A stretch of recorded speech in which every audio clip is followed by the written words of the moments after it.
I've been talking to myself for the past 3 minutes. I named everybody, everyone's here, so on and so forth.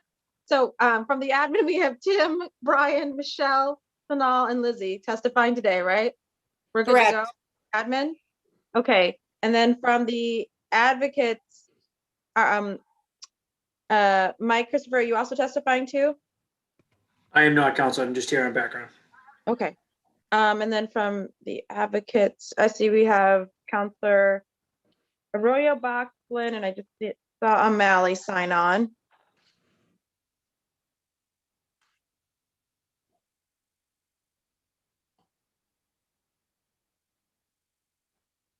Okay. All right, we'll get started at 4:05, so in a minute.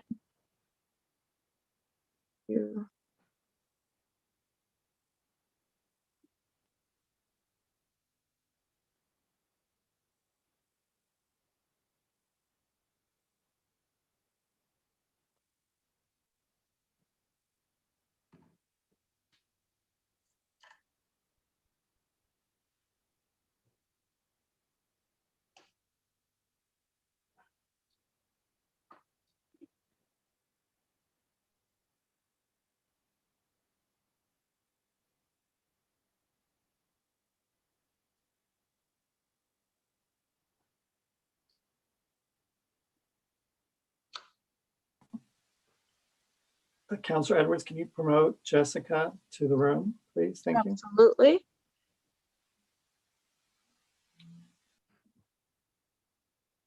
Okay. And I see, okay. Can we promote Marvin Martin, Markeisha Moore, Jason's already in, Karen Chen, and Margaret Turner. Am I not in? You're in. Oh, okay. I mean, by putting you in, we put you at a panelist, so you can testify.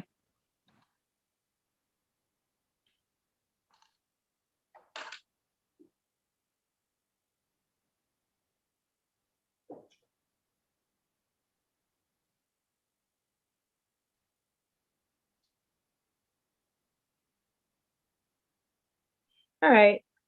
We're gonna have some house cleaning remarks, so we'll get that started. Good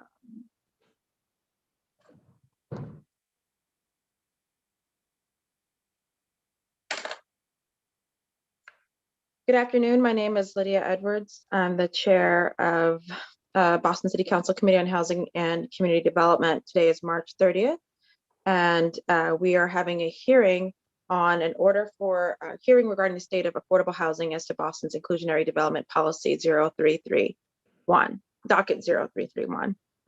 I'm joined by my colleagues, and again, based on my quick notes, I have Councilors Arroyo, Councilor Bach, Councilor Flynn, Councilor O'Malley. Have we been joined by other city councilors? Not that I can see right now. Councilor Campbell, Madam Chair. Campbell? I'm sorry, Councilor Edwards, did you call my name? I may have missed it. Nope, I'm doing it now, Councilor Mejia. Thank you. I'm here. I think that's it for now. And then, let's see. I'm going to go ahead and now turn over this very quickly to translators before I go into any further detail about public access and so on and so forth.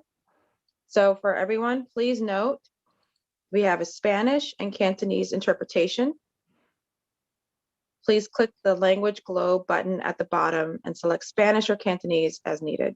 I'm now going to turn this over to Erika Pérez. And I don't know if I have the interpreter's name who speaks Cantonese to do a quick summary of what I've said and how to access translation. Erika?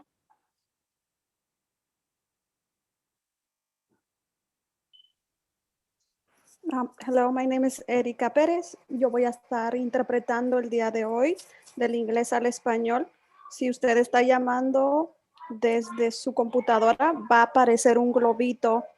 Presione ahí, luego escoja español y listo. Si está llamando de su celular, Va a aparecer 3 puntitos en la parte de abajo. Encima de más, escoja idioma, luego español y finalizado. Thanks, Madam Chair. I'm all set. Thank you. We have Melissa Lowe, I believe. Melissa, just confirm the last name.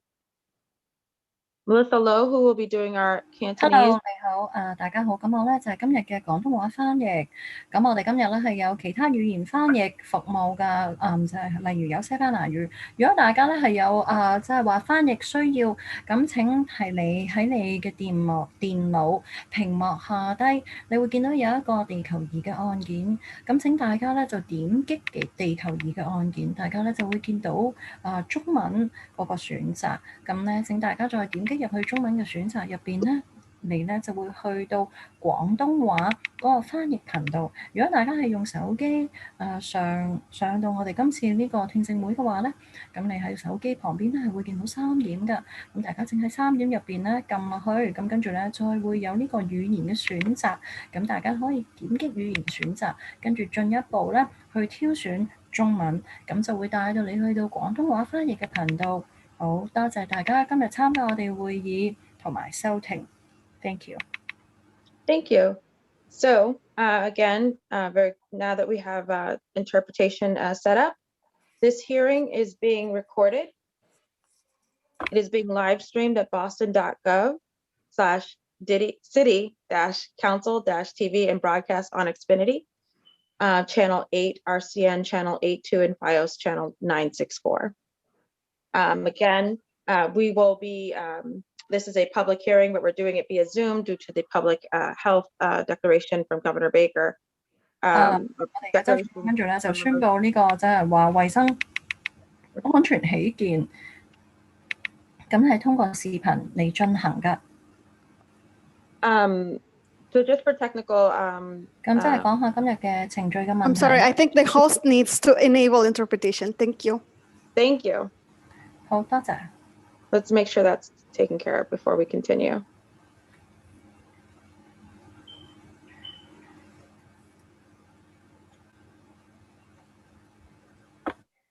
All right, I saw the notice come up, English and 3 interpretations available. So I think we're good. Okay, so per the declaration of emergency last March, we're having this via Zoom to balance the ability, public safety needs with the ability to do our jobs. Now, again, this hearing, we will take public testimony at the end of the hearing and probably throughout. And if you're interested in testifying, please email Ron Cobb, that's ron.cobb at boston.gov for the link. And please make sure your first and last name is displayed and listed out when your name is called. Please state your name and your affiliation, your residence or organization that you're with, and limit your comments to about 2 minutes. And we expect a decent amount of public testimony today. Today's hearing is on docket 0331, and it's specifically dealing with Boston's inclusionary development policy. The Inclusionary Development Policy, or IDP, was first created in 2000 and requires market rate housing developments with 10 or more units to create income and to actually include income restricted units within the building, typically at 13%. The creation of income restricted units at a location near the building is also an option, or contributing to the Inclusionary Development Fund is a third option. Today, we're going to be discussing how that policy can be updated. We'll be looking at the set aside percentage of 13%, the levels of affordability within what is considered affordable, the thresholds and triggers to actually apply IDP, but right now, again, it's 10 units or more, data regarding the current development, economic and racial home size, just in general. What is the data about what we look like? What are our typical incomes, so on and so forth. Procedures and process for codifying any updates. I'm going to allow for our counselors to do some very brief opening remarks, and we're going to go right into a panel of community advocates, and then we will go into a panel of the administration. We will then have a round of counselor questions and public testimony, And then we will continue through rounds as we ask questions, I think. But to be very frank with everybody, the goal of this is to get community feedback and response, as well as practical concerns voiced, so that we can update our IDP policy in the city of Boston. So, and it has been through executive order, but thank goodness, due to the State House passing our home rule petition last year, it is something that we can codify in our zoning code, and we're very excited about that and want to make sure when we do, that we do it at a percentage that makes sense and with standards that are realistic. That being said, I'm going to turn it now over to my colleagues for some brief opening remarks, and then we're going to go to the next panel. Councilor Arroyo. Thank you, Madam Chair, and thank you for your leadership on this. I've actually been fighting a cold for the last 48 hours, and so I'm going to try and be here for the whole hearing. But if I'm not here, I'll have somebody, I'll have staff watching. I certainly have questions that I want to ask. So just if I'm not able to hang on until then, if it's okay for me to send those to you, Madam Chair. Absolutely. Thank you so much. And just to keep my statements incredibly brief, the inclusionary development policy includes the word inclusionary in it because what we're doing is essentially determining who lives in Boston, who has a home in Boston, who has a future in Boston by creating housing that applies to those sects, whether it's affordable housing, whether it's for families, whether it's for working class communities. All of these things are being decided in large part by how we build and what we allow to build. And so like the activists, I'm going to be pushing for a higher inclusionary development policy percentage. I'm going to be pushing for more family-oriented housing. I'm going to be pushing for all of these different places where we can really create a Boston that sees all of us in it. And I know so will my council colleagues. And so I look forward to hearing from the city, but this is exciting. And so thank you to the Madam Chair and those who have worked in the past for that HRP and for things that have allowed us to be in a position to do this. So thank you again. Thank you. Councilor Bach. Thank you so much, Madam Chair. I'll be brief. I know this is our third hearing of the day. Super grateful to the IDP Coalition. Really feel like, there's a bunch of different pieces that we have made progress on. I think getting this into zoning and giving us the opportunity to really codify the best version of an IDP policy is critical. And I'm so glad about that home rule. I'm grateful to the state legislators for voting it through and to the tireless coalition that fought for it for a long time. But now I think, as you say, right, we've got to actually figure out what is the best thing to have in there. And I think there's a real opportunity to pair this with, we talked so much, to Councilor Arroyo's point about inclusion, we talked so much as we worked with many of the same folks on this call around the affirmatively furthering fair housing zoning reg about sort of like opportunities to make development more inclusive and the kind of tools that we could ask our developers to be using, thinking about fair housing and about really having inclusive, integrated communities across our city. And I think that, in the context of having that now in place, and we're all really excited about that, and thanks to the BPDA and D&D and yourself and everybody on the council for partnership, now we have an opportunity to raise the baseline, right? Raise the sort of like floor basic thing about what we do in the city. And I think there are ways to do that that really like help us make faster progress towards that more inclusive city we all want to see. So excited about this and grateful for everyone's participation. Thank you, Councilor Flynn. Thank you. Thank you, Councilor Edwards, for chairing this important hearing. It's been well documented that Boston has a housing affordability crisis. I have heard from many constituents in my district about how they could not afford to live in the city and that working families and seniors and immigrants are being pushed out of their communities and homes.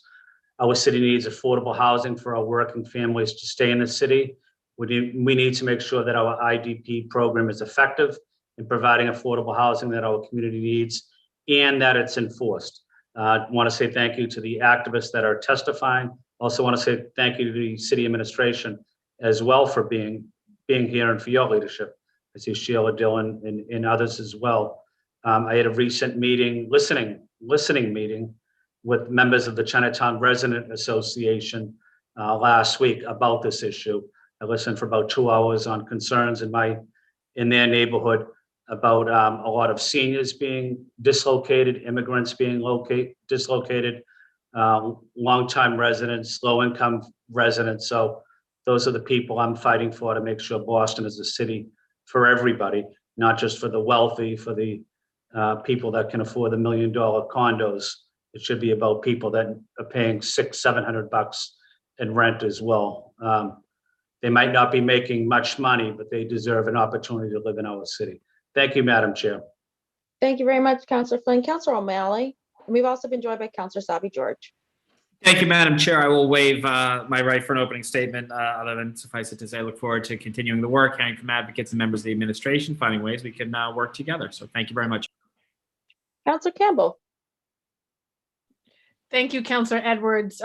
This is like a marathon today. We've been talking about housing and how we build more affordable housing quicker and faster. So of course, thank you to everyone from the administration as we explore this incredible tool to allow us to build more affordable housing at pricing points that residents, of course, can afford, and for families, seniors, veterans, and our most vulnerable.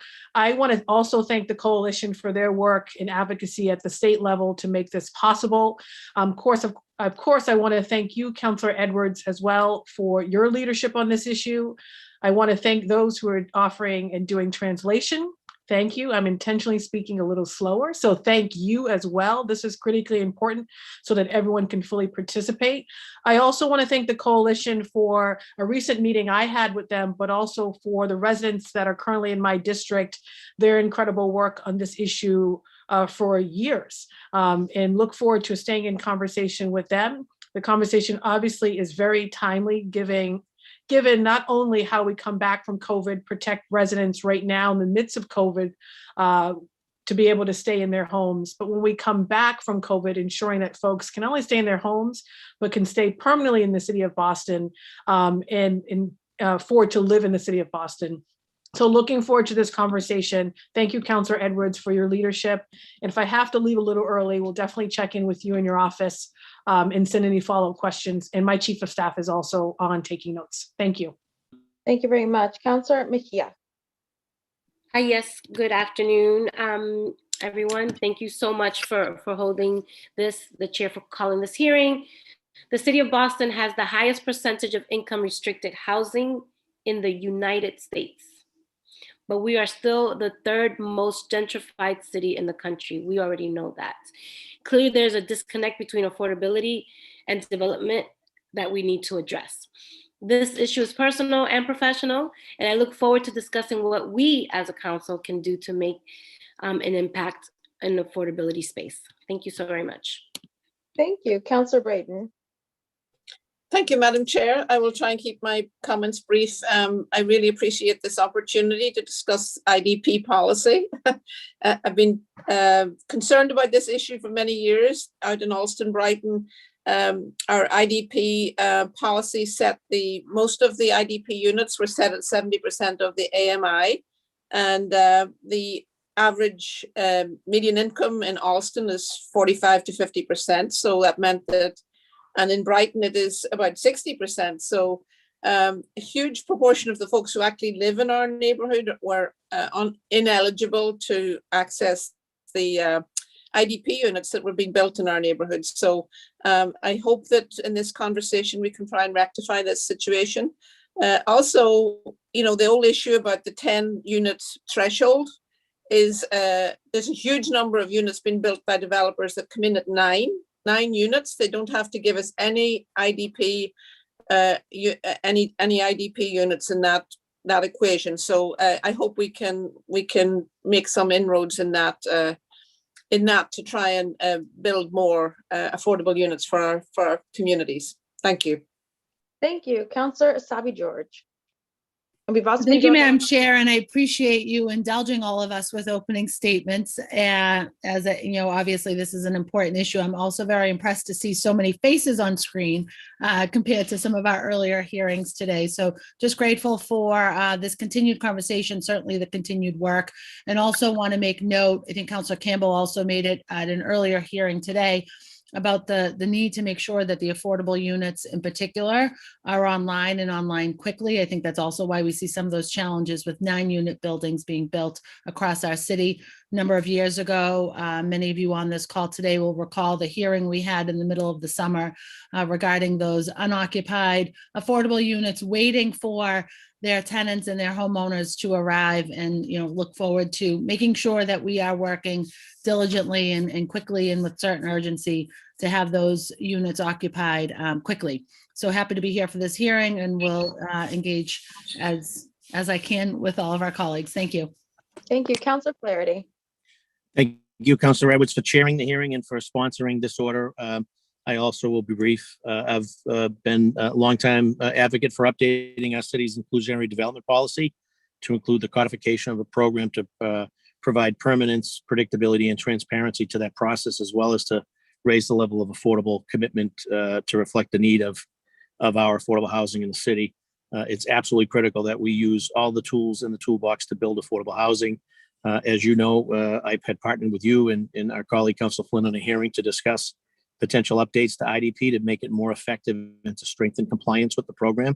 Too often we hear that the AMI is too high on units, or that not enough affordable housing is built through that program, or like I caught several developers citywide being cute and obviously building under the threshold, or completely skipping their contributions. And so we brought that to light last year. So I know that at that hearing, we heard from the BPDA that they were going to be supportive of lowering the threshold, as well as looking at possible square footage requirements instead of the number of units, which I think having that flexibility will go a long way in giving us more affordable opportunities. So again, thank you to the chair and to the sponsor, and also look forward to listening to the stakeholders today who've been in this fight for a long time and who know a lot about this issue, and we want to be as helpful as we can as their Boston City Council. Thank you, Madam Chair. Thank you. So we're going to turn over now to our first panel, which is community advocates that have suggestions and some thoughts about what we could do with the city. And I wanted to make sure that they had an opportunity to speak. I have I have Marvin Martin, Markeisha Moore, Jason DeRosio, Karen Chen, and Margaret Turner. And I'm going to ask them to limit their testimony, or at least their outright comments before we go back and forth, to about 3 to 4 minutes. So that allows for us to get through your panel and then get to conversation. So I'll start with Marvin Martin. Hi, thank you, Councilor Edwards, for hosting this, and thanks to all the your fellow colleagues who were there.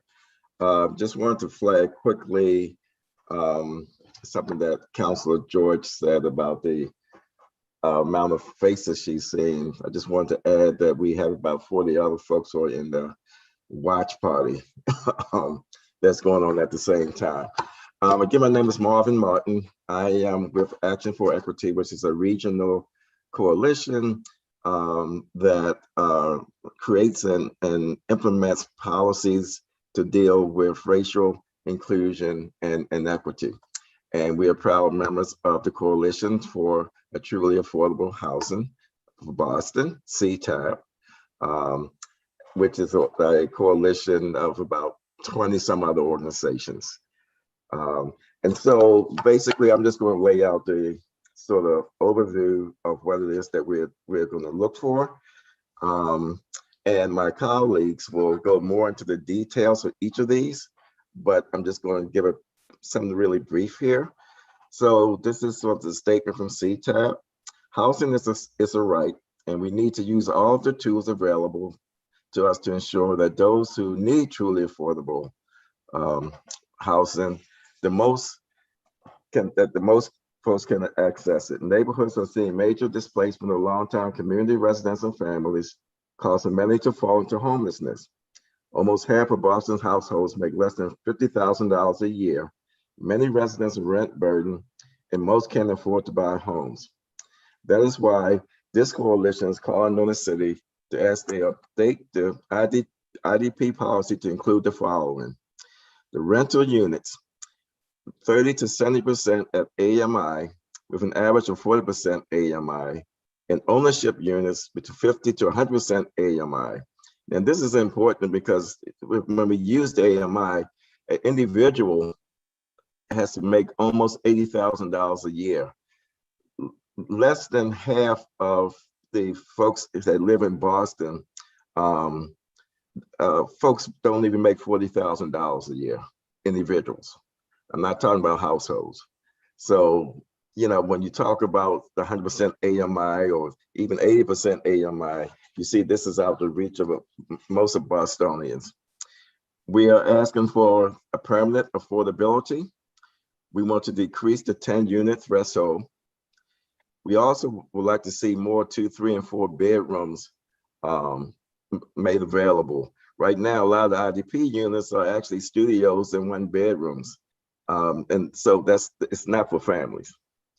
The other, of course, is the 33% set aside. Now, we know that this is probably the one thing that we're going to get the most pushback on, but we believe it's doable. Jason, can you show that that's not my slide. Could you show my, yeah. If you see, I don't know if you can see that, but on the left-hand side, we give some examples of some things we can do to try to keep down the cost of the construction. And some of it is based on what the city estimate of land costs. If you see there, for Zone C, it's $150 a square foot. But underneath of it, you can actually see that in those same neighborhoods in Zone C, over the last 10 years, the price of land square foot has not approached anywhere near $150. I think this slide will be available to all of you. Yeah, so you can take time to look at that yourself. The other thing is it's doable. In San Francisco, which has high housing costs just like we do here, they actually do have a model that's 33%. And there's no evidence that they're losing any development. So I think we have to really look at what some other folks are doing across the country and see, in fact, if we can't really come up with something that gets us a lot higher than, I think, we all know 13% is too high, but, I think we can do better than 20% too. So, and then the other last thing I want to say before I turn it over to Makisha is that there's a sense of urgency here. There are thousands and thousands of units being planned right now, right? In the Fairmount corridor, where Action works, does a lot of its housing work, there, folks are in some neighborhoods like Bowling, Geneva, and Four Corners are actually asking the city to slow down the development process because there's so many units being proposed. They can't keep up with them. They're having problems in keeping a coherent community process, but also people are concerned that by the time we pass anything meaningful, that it's going to be moot, because you're going to have all these units built, and unless you're going to, grandfather this in, it's not going to make any difference. So there's a sense of urgency here. And with that, I will turn it over to my colleague, Makisha. Sorry, had to unmute myself. I'm so used to these Zoom meetings, I'm never muted. Hi, everyone. I just wanted to, I know you guys have been in hearings all day, so I really appreciate you taking the time and being present and paying attention to the things that we're saying. So I just want to thank you all for doing that and being here. And I want to thank Marvin for his comments. I don't know, Jason, do you want to put up my slides? I'm going to speak a little. I can't, okay. So I'm going to talk a little bit about how the AMIs in Boston are actually, how they actually come to be. They don't just include Boston incomes. As you can look on your screen, this is just the top 5. I've only included the top 5 earning cities that surround Boston, that are not actually part of Boston, but that they are included in calculating what Boston average income is. And if you can see at the right-hand side, lower, this is Dorchester, where I live. I live in Dorchester, which is in Boston. This is the median income for Dorchester residents. So Boston median income is $92,000. That's the average. And as you can see, Dorchester residents, period, that's not even the breakup of how Dorchester households or the residents make their money, but that's just Dorchester residents. That's their area median income. So things that are being built, they're not being built for us. We are, well, as you can see, we are well below the Boston median income. Next slide, please. So this is a breakup of the incomes of the residents of Boston and what is actually being built in these new developments. So the red represents upper income, the orange represents upper middle income, the yellow is moderate, and the green is low.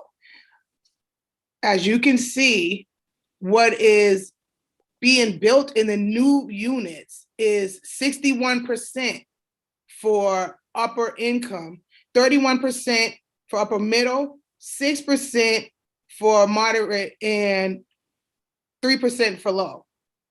But on the other side, you can see what is needed, what is actually needed, what the Boston residents' income makeup is. Only 27% of Boston residents make the upper middle income, but that's what the majority of the apartments are being built for. We have 27%, which is, it should be equal. We have 27% of extremely low income, and only 3% of the new IDP units are being built for that. If you look on the right-hand side of your screen, you can see the makeup of the income, the income of Boston residents. So we have white, 89,000, their average median household income is $89,400. Black and African American, their average median income is $42,500. Hispanic, Latino, $32,900. Asian Pacific Islander, $41,800. And then you have other, which is mixed or whatever they decide to call themselves, $59,350. And overall, so the overall median income is $64,800. That's not even 70%, which is what the IDP is asking for. Can you go to the next slide, please? Okay. This here, I did some research on a building that has actually a new development. It's a newer development in the past few years that is actually built in my city, Dorchester. When you look up here, this is what's in that building. We have studios, 1 bedrooms, 2 bedrooms, and 3 bedrooms. These are the market rate on the top in the red, that's market rate.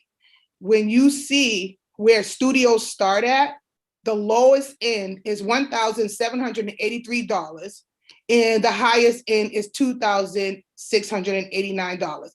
That's for a market rent. That's for a market rent. Where the IDP apartments, I wasn't even able to find out what their actual prices was, but what I can tell you that every single IDP unit in that building, which is 62 units, IDP units in the building, and there's 413 market rate apartments in this building. And as you can look here, we have families in Boston, like 2 bedrooms, a 2-bedroom on the low end, $2,603, and on the high end is $4,492. And those are market rate. That's not even the IDP unit. In order to afford, the IDP units, which each one of them is at 70%. None is at 30, 40, 50, 60. They're all at 70%. There's 20 studio apartments at 70%, 21 one bedrooms, and between the two and 3 bedrooms, there's 22. So that's half. That's almost half. So you would have to make at 70% AMI for a household. Now I'm just saying a household size of 3. I'm not even saying a 3-bedroom apartment. I'm saying you could be 2 people with 1 child. You could be a mother with 2 children, but you would have to be making $75,000 a year to afford our IDP apartments at 70% in this building. Now, if that's the IDP apartments, which they're all at 70%. If you look over here to your right, on the far right bottom, this shows you what you would have to be making to afford those market rate apartments in that building. So in order to afford the new construction market rates in this building, you would have to make from studios to 3 bedrooms, you would have to make $185,000 to $221,000 a year to afford market rate, which I don't see the difference between market rate apartments. I never have in luxury. I think it's just semantics in the name, but they are the same thing. Can we please go to the next slide? And just a note, since we have, I think 2 or 3 more panelists on this one, and then we just want to make sure that we save them. We're well over the 3 to 4 minutes per person. I'm sorry. I just wanted to add that in that building, I'm going to finish. I just want to add it in that building of the 413 market rate apartments, 121 are still waiting to be rented. And this building has been there for a few years now. So this is what I wanted. I just want to enforce, like, this is not enough. The standards are not enough, and we really need to change them now. And I'm sorry, and I want to pass to, is it Jason who's going next? Jason is next. Yes, I'm sorry, guys. Thank you for letting me talk. Thank you, Markeisha. So my apologies in advance. You're going to be stuck looking at me as I don't have any slides. And I'm also going to be reading mine because I have a lot of stats. But let me see. I'll pull it up real. All right, good afternoon. My name is Jason DeRozier, and I'm the manager of community action at Alston Brighton CDC. Thank you for the opportunity to testify today and speak to the urgent need for a stronger IDP that truly reflects the housing needs of Boston residents.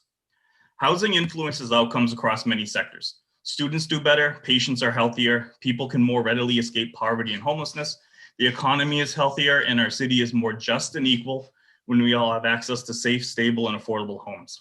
Opportunity truly starts at home, but not everyone has equal access to the opportunity to thrive, because not everyone has access to a safe, stable, or affordable home. The executive order, which established Boston's inclusionary development policy, was a policy intervention designed for a particular need at a particular time. However, in the 21 years since its creation and 6 years since its last update, our housing needs have changed. And these needs have only been exacerbated by COVID-19 and the resulting economic crisis. The IDP should be strengthened in response to these changes. As you update this policy, we ask that you consider the pressing need for units that are truly affordable. Neighborhoods are seeing major displacement of longtime community residents and families, causing many to fall into homelessness. Almost half of Boston households make less than $50,000 a year. Many residents are rent burdened, and most cannot afford to buy homes and create wealth through home ownership. People of color are excluded from the IDP, as about 60% of Black households cannot afford IDP rents as currently constituted. This is a fair housing issue. This is a moral issue. In recent years, the neighborhoods of Alston and Brighton have become the new hot neighborhoods for development, with more than 2,489 units in the private development pipeline, with another 2,423 approved by the BPDA board within the last 2 years alone. Additionally, there are 4,578 units currently under review by the BPDA in 4 neighborhoods: East Boston, Dorchester, Roxbury, and Charlestown. 3,193 of these units are in East Boston, Dorchester, and Roxbury, 3 neighborhoods with lower average household incomes than Allston Brighton.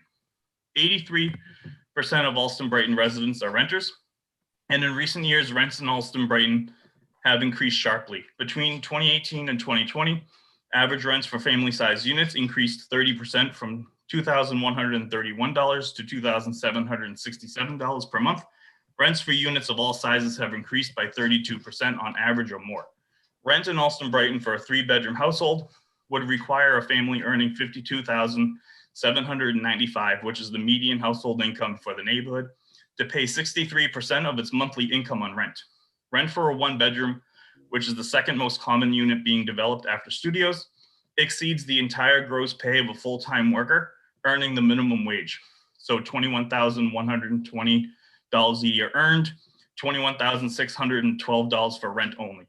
In the latest report from the National Low Income Housing Coalition, the fair market rent for a 2-bedroom apartment in Allston would require you to earn $51.15 an hour to afford rent, while the fair market rent for the same modest 2-bedroom apartment in Brighton would require $55 an hour. Even market rate units are out of reach for a majority of the neighborhood. We have reached a tipping point in our housing market. It is being felt in Allston Brighton and across the city. The housing crisis is complex and complicated, the results of inadequate community planning, NIMBY attitudes towards affordable and multifamily housing, and exclusionary practices that segregated neighborhoods. As a member of the Coalition for a Truly Affordable Boston, or CTAB, Allston Brighton CDC calls on the city to pass truly affordable standards, including deepening affordability levels for affordable units under IDP. Rental units should be affordable for a wider range of households, between 30 to 70% AMI with an average of 40% AMI. Ownership units should be affordable at a range of 50 to 100% AMI. There are programs and tools available that would provide additional resources to reach lower AMI levels in new developments, such as CPA, City of Boston Voucher Program, or income averaging, to name a few. This shift in reducing the affordability levels for IDP units is critical, as the area median income for Boston includes 114 cities and towns from 6 counties and 2 states, stretching from Plymouth to the New Hampshire-Maine border. Included in this formula are Wellesley and Lexington, which have 2 of the highest median incomes in the country. It goes without saying that the residents of Lexington do not have the same incomes as those in Allston Brighton, no other residents of Roxbury, Dorchester, Chinatown, or East Boston. The AMI standard for IDP must take this into account. Lower the 10-unit threshold. Right now, developers only have to comply and fulfill IDP requirements if their project contain at least 10 units. However, many developers in Allston Brighton, as well as in Dorchester and South Boston, for example, are proposing 9-unit buildings to skirt affordability requirements. This loophole must be closed. Significantly increased transparency. CTAB asks that the BPDA and D&D provide data previously requested by CTAB pertaining to financial data and models, updated data about development and housing need, and an analysis of land values. We will resubmit this data request to the appropriate parties with specifics. We look forward to working with each of these departments on this request. The time has come to be bold, to lead with our values. The time to act is now. Thank Karen. you. Karen is next. Karen. Thank you. Thank you, Councillor Edwards and rest of the City Council.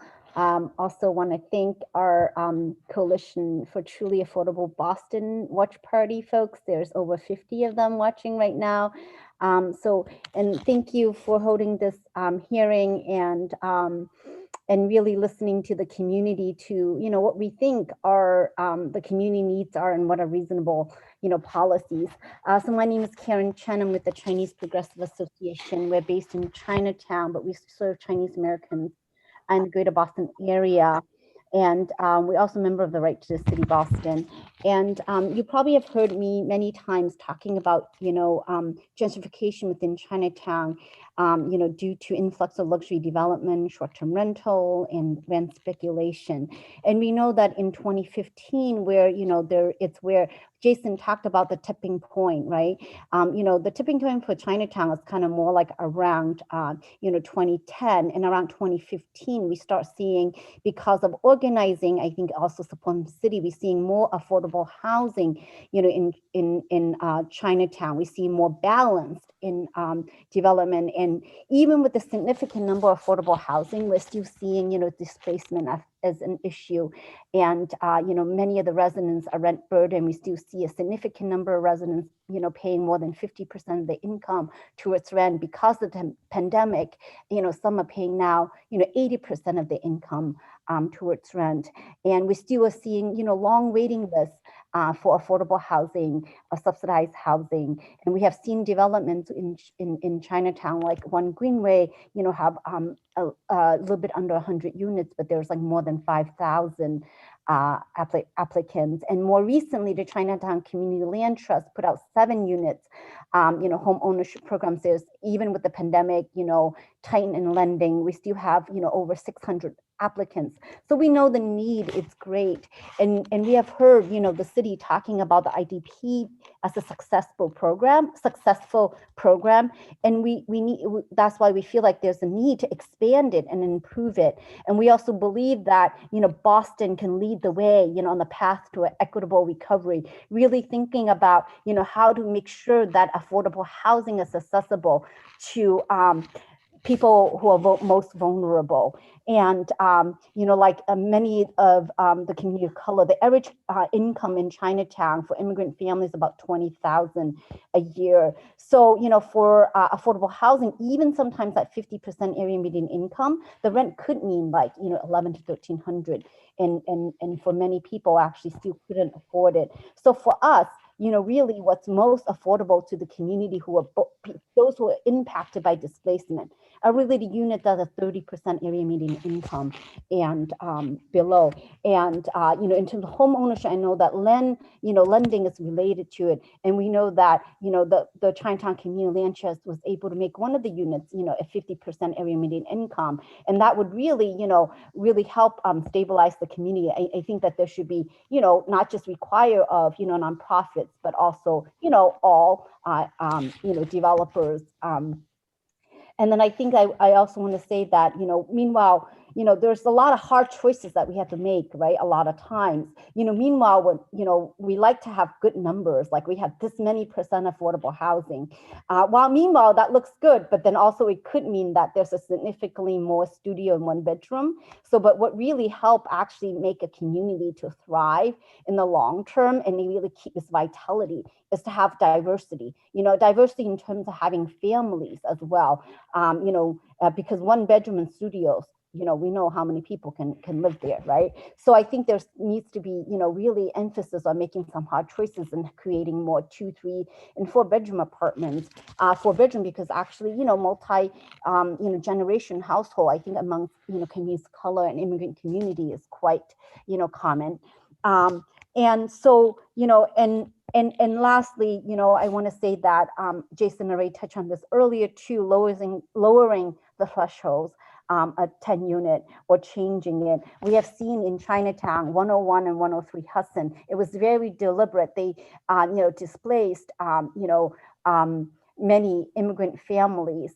And they combined 2 buildings into one and build 9 units, mainly because, they find a loophole.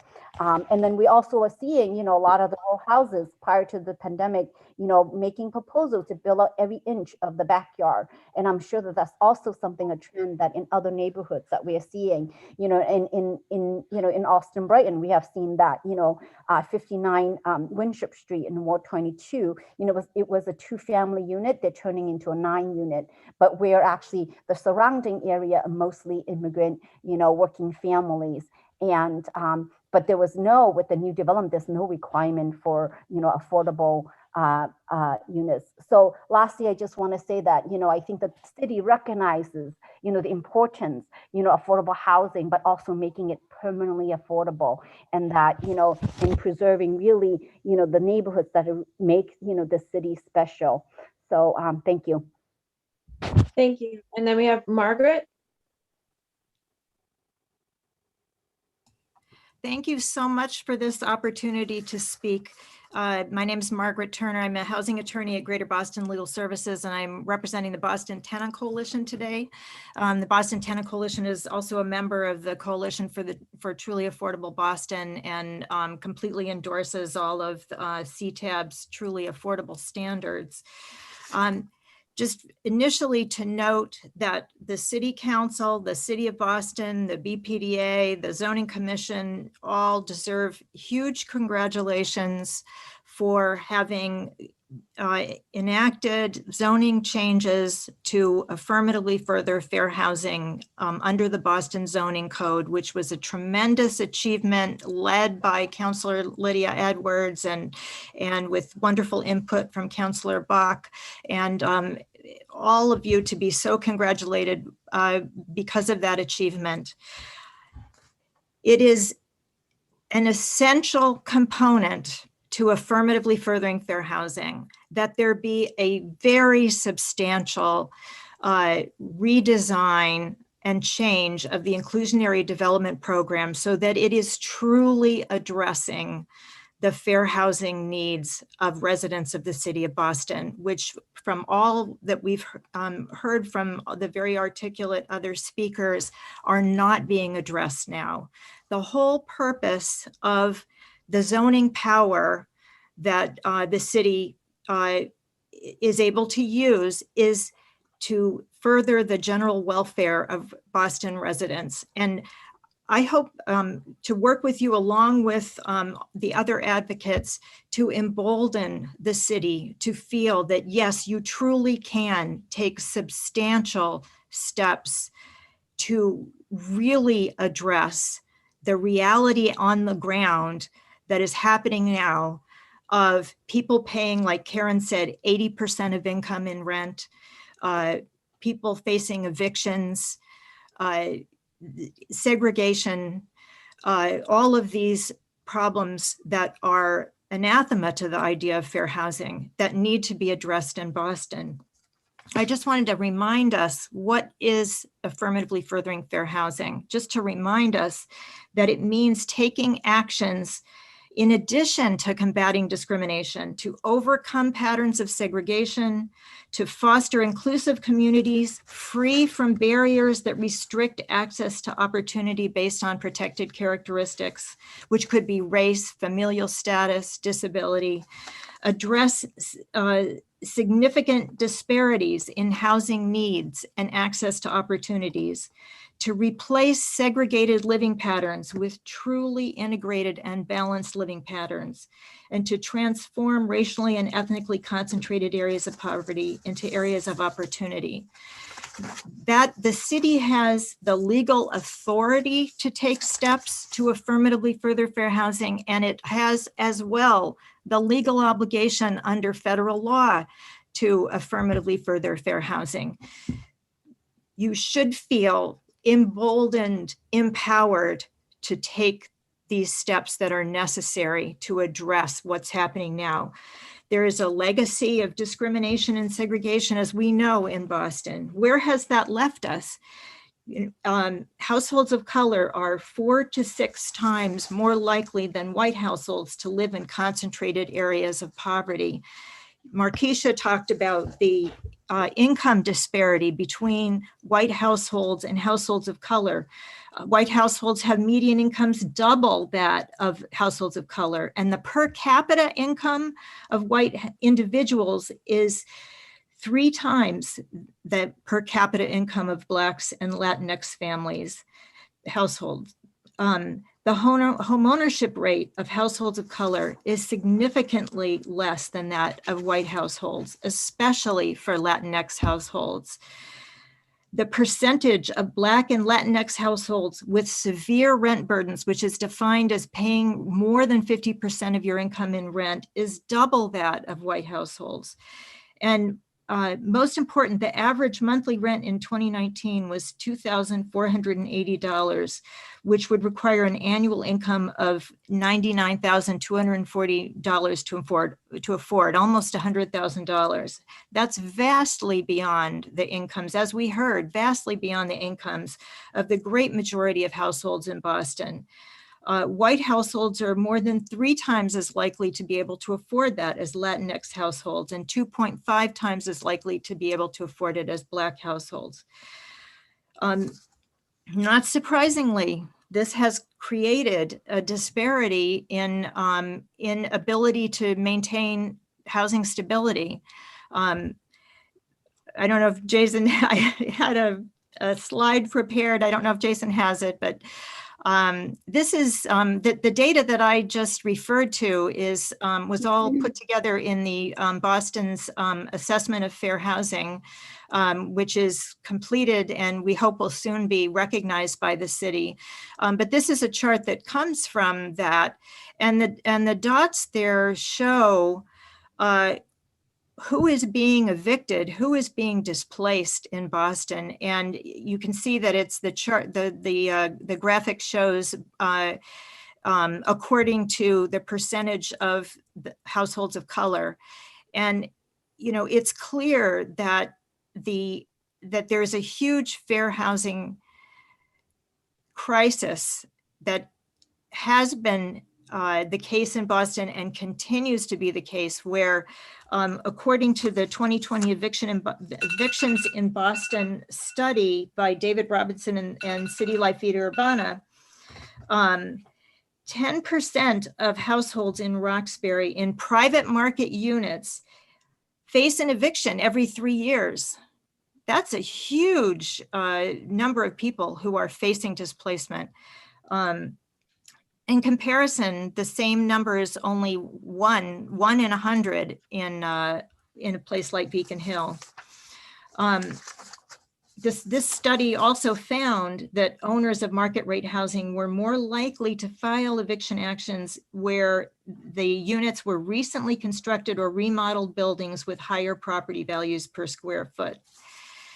All of this shows there is there's a tremendous affordable housing problem in Boston, but also a tremendous fair housing problem in Boston because of these incredible disparities in opportunity, and that have harmed disproportionately households of color, households with disabilities, members with disabilities, family households. And in order to address this, and I just wanted to say that we acknowledge and applaud and are undyingly grateful to the Department of Neighborhood Development, Office of Housing Stability, for the absolutely tremendous work that they do every single day to combat the displacement that this chart shows. But these issues are systemic issues, and they require a systemic approach and systemic changes in order to change this graph, eliminate most of these evictions, and make things fair across the city. So again, I don't know if I'm going over, but totally over, but I'm just hoping. Yeah. Okay. In any event, I wanted to, you know, the Boston Tenant Coalition endorses all of the CTAB truly affordable standards, and also emphasize the importance of permanent affordability and housing for families with children, which are they're very discriminated against because of issues having to do with lead paint. And there's a mismatch between the needs of those families and the units that are being built. Thank you very much. Thank you. So because it's 5 o'clock and I would really like for public testimony to be prioritized. What I'm going to do is, I see, looking at my notes, there's really 3 folks, Tim, Brian, and Michelle listed as speaking, and actually 2 are backup. I think I have Lizzie and Sonala's backup. Okay, so it might make sense then to just go ahead and have the administration speak or do comments. And then we will go to about 20 minutes to a half hour of counselor questions. And then to the remaining time, we'll go to the public to make sure we get through the public testimony. And then we'll see if there's a second round of counselors. So I'm gonna go ahead and turn it over to Tim, then to Brian, and then to Michelle. I'm hoping you have limited testimony thoughts. It is limited, but I'm going to turn over to Michelle first. Okay. My 15-minute speech. I have like 30 seconds.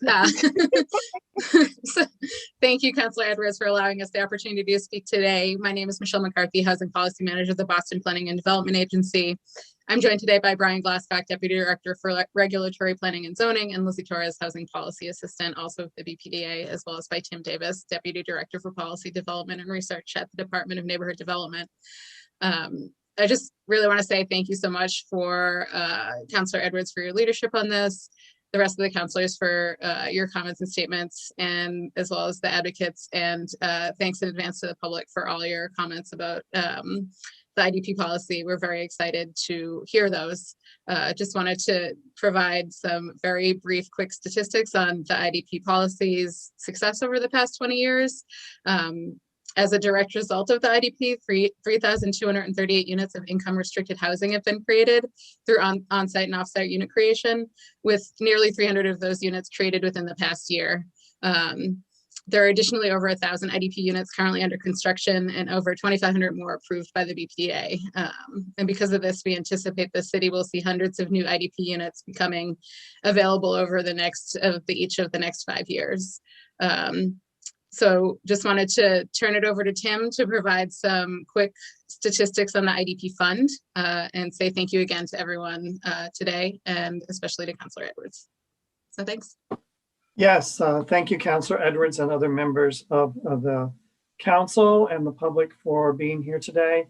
Again, this is, as you say, this is more for public testimony, but just for those who are not so familiar with the program, I wanted to discuss what happens with the IDP funds.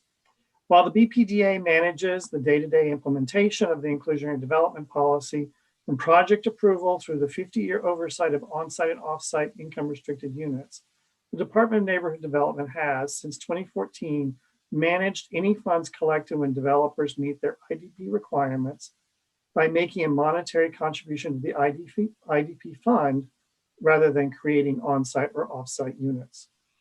Through 2020, developers have made nearly $165 million in IDP contributions, with nearly $7 million of that sum paid in 2020. For every $1 spent from the IDP fund, over $5 in matching city, state, or federal funds is also spent on the creation or preservation of affordable housing. 2,226 income restricted units located across the city have been completed or preserved with IDP funds. Of these, 216 were completed in 2020. An additional 253 units have been permitted or are under construction. Given that D&D pairs IDP funds with other funding sources, many projects serve a range of extremely low and low income households, both for new construction and preservation efforts. In addition, IDP funds are more flexible than some of our other funding sources. There are fewer resources available for homeownership projects. So IDP funds are used for the Neighborhood Homes Initiative, which builds homeownership and therefore wealth building opportunities on city-owned parcels in neighborhoods such as Roxbury, Dorchester, and Mattapan. IDP funds have also been crucial to the success of the Acquisition Opportunity Program, which is helping our affordable housing partners to purchase market rate housing, income restricted units, and therefore protect existing tenants, while also quickly adding to our income restricted housing stock. Through this program, we have been able to secure 432 units of housing, and we are well on the way of meeting our goal of purchasing and income restricting 1,000 units or more of housing through this program. I will finish my comments here And we do look forward to hearing from the council and the public about how the IDP program can move forward. Thank you. Thank you very much. And then Brian, I believe. Thank you, Councilor. Thanks to all who participated today. It's been a real sort of tour de force of affordable housing. And I think if the people in this call in this room can't solve it, then it can't be solved. I think you've assembled all the right folks to be talking about this.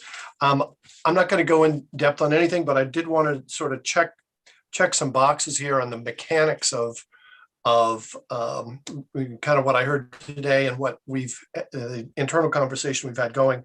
I needed to think about this in terms of sort of the buckets of action items that we need to track. And what I heard was sort of falls into a hierarchy of larger projects and really focusing on planned development area projects and larger projects, and what the kinds of affordability rates and AMIs fall into those. Then inclusionary zoning in any of our new zoning that comes about as a result of the planning initiatives that are going on throughout the city. And then third, sort of looking down at the smaller projects, the inclusionary development threshold for projects that need zoning relief, and lowering that below the 10 unit that has been in place for the last 20 something years.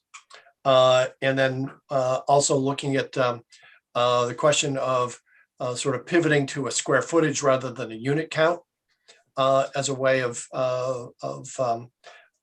determining inclusionary zoning, inclusionary unit participation.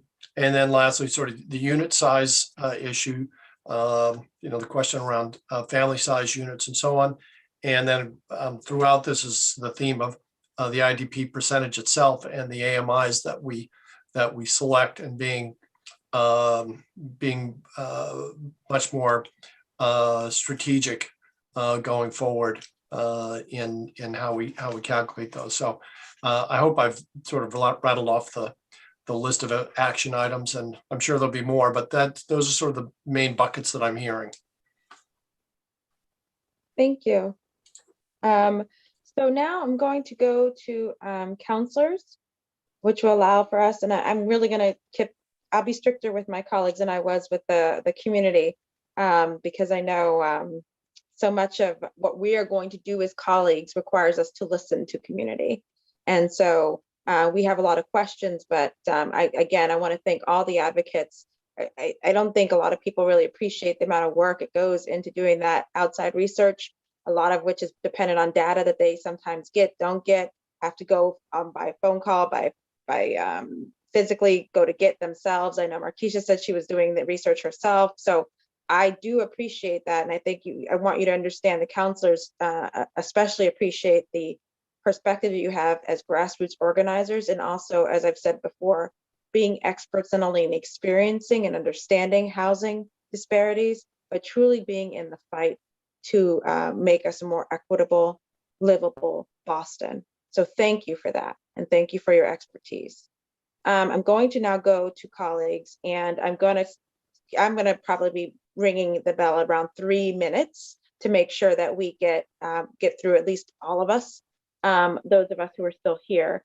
I'll go last. So I'm going to go ahead. I think Councilor Arroyo did say he might not be up to whether he might be sick. So I'm just going to have Councilor Arroyo and ping him, and then and he might come on later. And then so up next would be Councilor Bach. We're going to do about 3 minutes, and then we're going to keep going until we get through one round.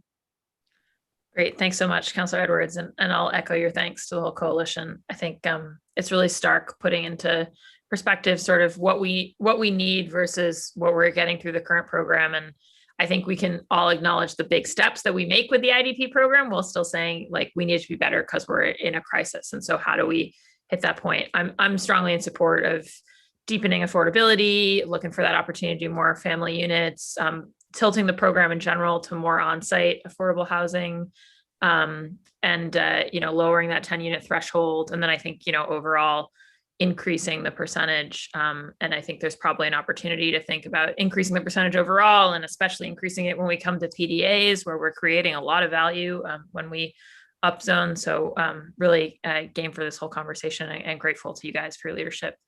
And Markeisha, you were kind to wish us well on our third hearing. We as counselors somehow managed to do this to ourselves. So I think we should take responsibility for 3 hearings in a day, but it's really energizing to be with you all at the end of this day. So thank you for that. I guess it's just a quick question, Tim, if I can, if you could just speak to, because I know it's a push-pull, and I just said I have a general preference for IDP units on site, or in the like immediate proximity to the site. And part of that has to do with the fact that, as we discussed in the FFH process, I represent a lot of historically exclusive neighborhoods where we have a low number of affordable units. And so I really don't like to see us lose the opportunity to get that more integrated housing into those neighborhoods.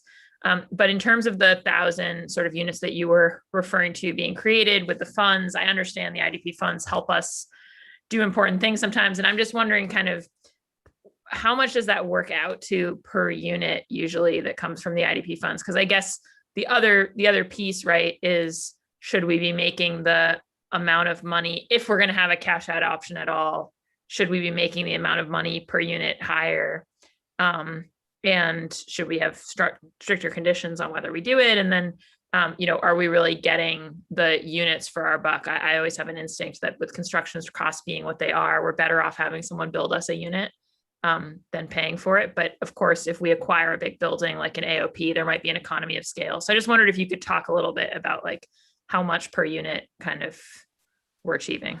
It would be, maybe I'll start, maybe Jessica Boatwright can provide you a little bit of that because she works directly with the funds and the kind of cost per unit. I think that we are looking at more on the AOP. It's no more than 100,000 per unit is, I think, where we are right now in terms of our maximum. And that obviously gets us a lot because people are buying out for 200,000 to 380,000 units. So we're obviously getting a lot more units for our dollar that way. I certainly appreciate I think the concern about having as much of the units on site as possible. In fact, when we did the 2015 revision and also fully implemented some earlier changes around the condo fee formula, that we actually did more of the units are on site today than they were 5 years ago.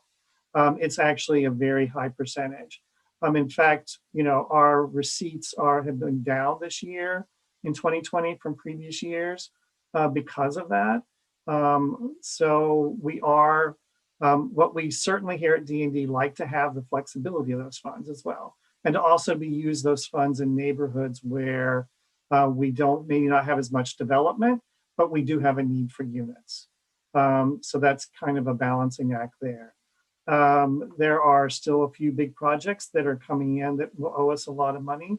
But by and large, except for the very expensive, very high-end downtown condo buildings, we're getting very, very little new IDP fund flows, except for those buildings.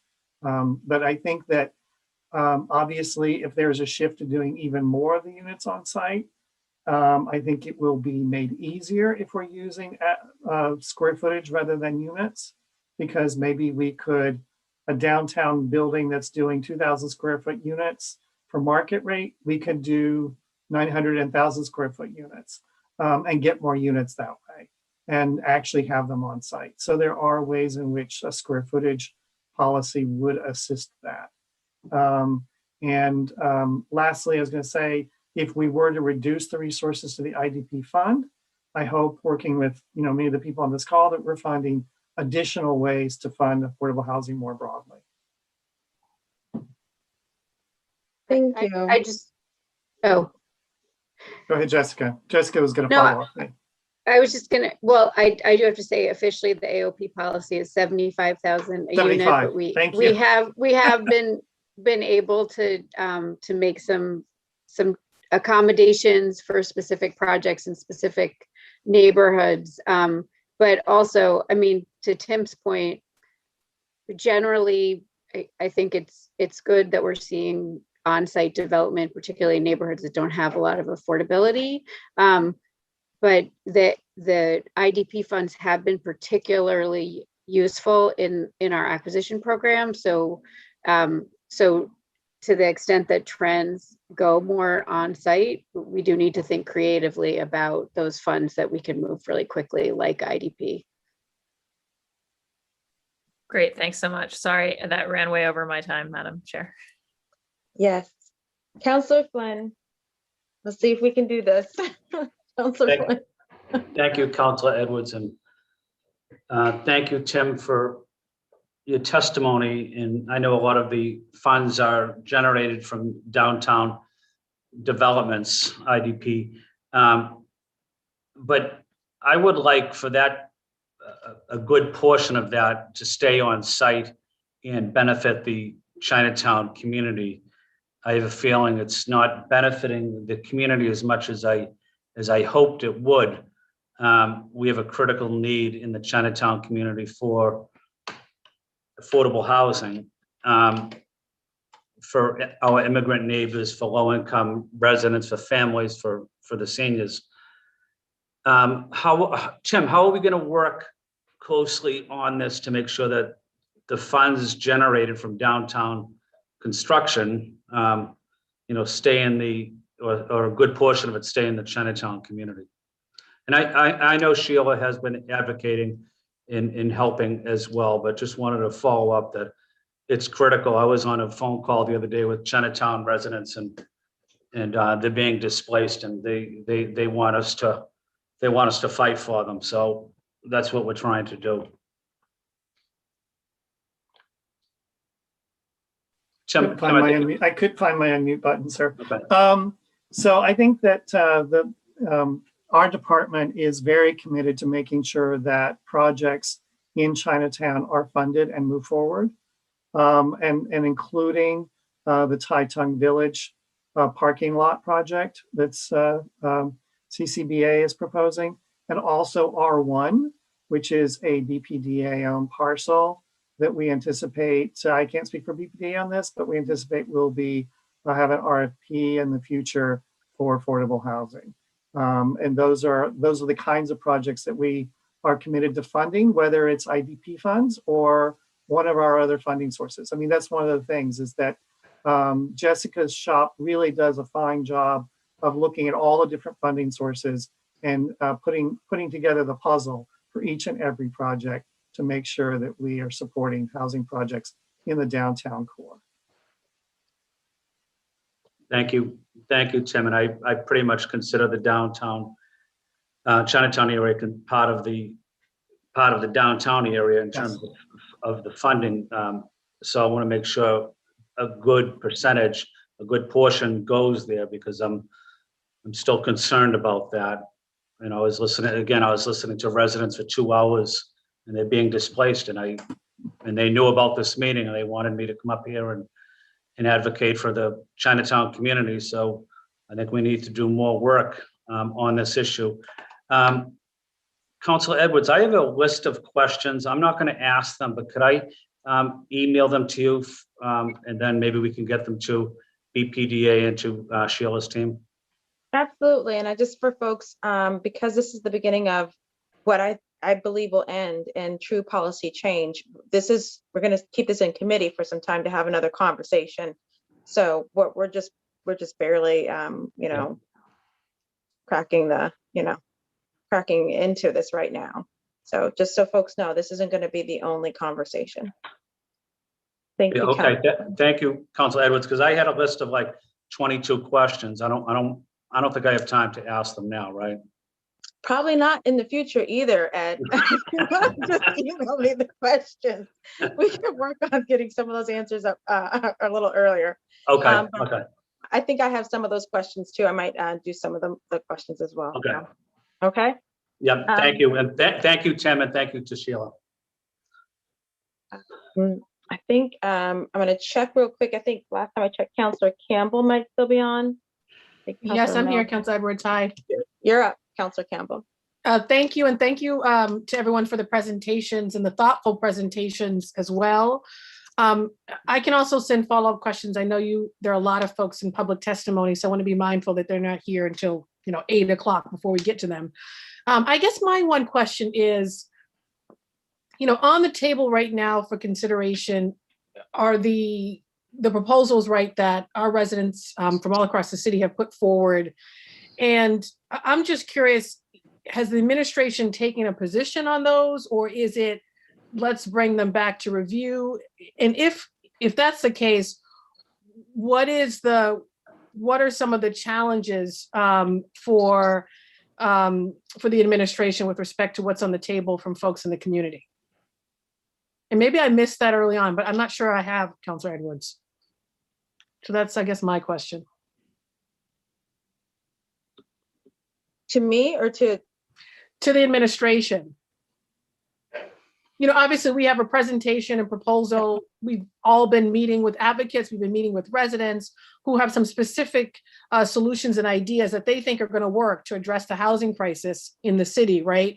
And so the question, and I know we were waiting to have this hearing to really have the conversation on what is the spot, right? You don't want to go too high and stand in the way of constructing affordable housing. We don't want to be too low, right? We're in the middle of a crisis. So there are some ideas and proposals on the table. So I'm curious where the administration is with respect to those ideas and proposals. I think to Councilor Edwards' point, hello, nice to speak with you. Thank you for your question. I think to Councilor Edwards' point, just having the opportunity here today to kick off the conversation and knowing that this is going to be the start, that we're kind of just at the tip of the iceberg regarding to talking about this, and knowing that we're in the middle of pandemic, we're in the middle of transition within our city, and just really taking the opportunity to listen and learn from everyone here today and throughout the conversation. So I'd say that our position is listening and learning at this point. And well, one, I guess maybe I have a couple of additional follow-up questions. And excuse my throat, I'm like hoarse. So then, obviously, some of these ideas have been on the table for some time, and so I'm just, and I hear folks, there is a need to act with a sense of urgency, right? People are being pushed out. People need housing now. I mean, I'm dealing with residents who are facing rent increases, including at Grant Manor, where I grew up, right, who are moving out of the city right now. And I think Chief Dillon and her team are also involved in those conversations too, to protect those residents. So I'm just curious, clearly there's a sense of urgency.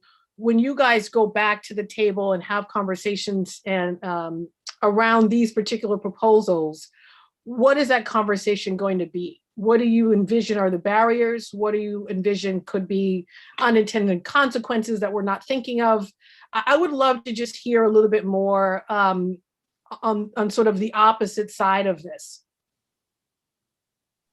So let me see if because I've been in a lot of the conversation. Hi, Chief Dillon. Hi, nice to see you all. And I've been kind of quiet, and I have too been listening tonight, and it's good to see everyone. So I think when the Walsh, I'll do a little history lesson here. When the Walsh administration came in, I think it was 2015, the BPDA and others did an analysis to say how much we could stress the policy, how much could we extract before it would negatively impact private development. And changes were made at that time with the advocates and developers. Nobody was particularly happy, but we thought we had, and then we said, hey, everybody, we're gonna look at this again in 3 years. And so new feasibility studies were done by the BPDA. And, I think it's fair to say the conversations internally were going slow. They were moving slowly, but there was, a real interest in getting to the bottom of it. Like, what is the current situation now? How much can we extract? Can we extract more? And then COVID hit. And I think we've been in COVID paralysis because we don't know what the market's doing. I truly believe, and maybe I'm speaking for Sheila Dillon, but I think I'm speaking for all my colleagues, is that we want to extract as much as we can from developers for affordable housing, but are mindful that we don't want to crush private development. And I think therein lies the equation. But to your point, I think there is a sense of a renewed sense of urgency. We want to figure out what we can do. We want to work with the advocates. We want to work with you all on crafting. If we're going to craft and come up with some solutions, we want to be in the mix, and we want to be part of those conversations. So I think it was taking too long. Everyone was being very thoughtful about it. And then COVID hit. And I really think there has been a 13, 14 month stall on it. I appreciate your candidness, Chief Dillon. And so the predicament I'm in, and I can't speak for all my council colleagues, is you have folks in the community, as you know, who have been doing this work for a really long time and pushing for solutions, of course, and IDP is one such tool to make a difference, and who want us to be making a decision as to the proposal, right? And then moving forward with implementation. So I got the sense from some of the meetings my team and I have had, that they want that in short order, which I understand and makes total sense given the nature of the crisis. So Councilor Edwards, of course, looking forward to the next working session, but the sense of urgency, I can't stress enough, and it can be frustrating for a councilor, right, to have to delay a response to folks who really want a commitment from us, and then, of course, to move forward. And I think the unintended consequences on private development, et cetera, I've heard that too. And that's why I was waiting for this hearing to have a greater understanding on what that actually looks like, so that we can make that decision. And so I'd love to hear a little bit more at some point. Maybe it's not this particular hearing, maybe it's the next working session we have, based on some data that we still need to get. But looking forward to continued hearings and moving with a sense of urgency on this. Thank you, Councilor Edwards. I'll stick around as long as I can. Thank you. If I could just add one more quick thing, because I went over my time, sorry. Yeah, I'm going to go. But, I think IDP is a critical tool the city has, especially because we're a wealthy city. Thanks to your great work, we also just increased linkage by 45%. We've increased the operating budget for housing by over 200%. So I think because of your advocacy, because of, the affordable housing advocates, there really has been some great, movement. We're creating 1,000 units a year. So there's been some wonderful movement to increase affordable housing in the city. But I agree, we got to now look at this and see what we can do. Thank you. And we do have, actually, we have other, we might have some developers as part of the public testimony to provide that counter, or to at least that other perspective. We have Councilor Mejia, Councilor Braden, Councilor Sabi George, and then myself. And then we have about 40 people signed up for public testimony. So just really, to my colleagues, love you, but please. So Councilor Mejia. Okay, thank you, Councilor Edwards. I'm gonna try to make up for the time that Councilor Campbell took up. So really quick, I do appreciate this conversation. When I was a newbie, now I feel like I've been here for a while, I was pushing for 50% IDP because I was thinking that we need to build for what the need is, and build accordingly. I think where I'm seeing and I'm hearing is that we need to at least be fighting for 33%. If we're really serious about addressing this issue around affordability here in the city of Boston, I think we need to be a little bit more aggressive, but that's just my personal opinion.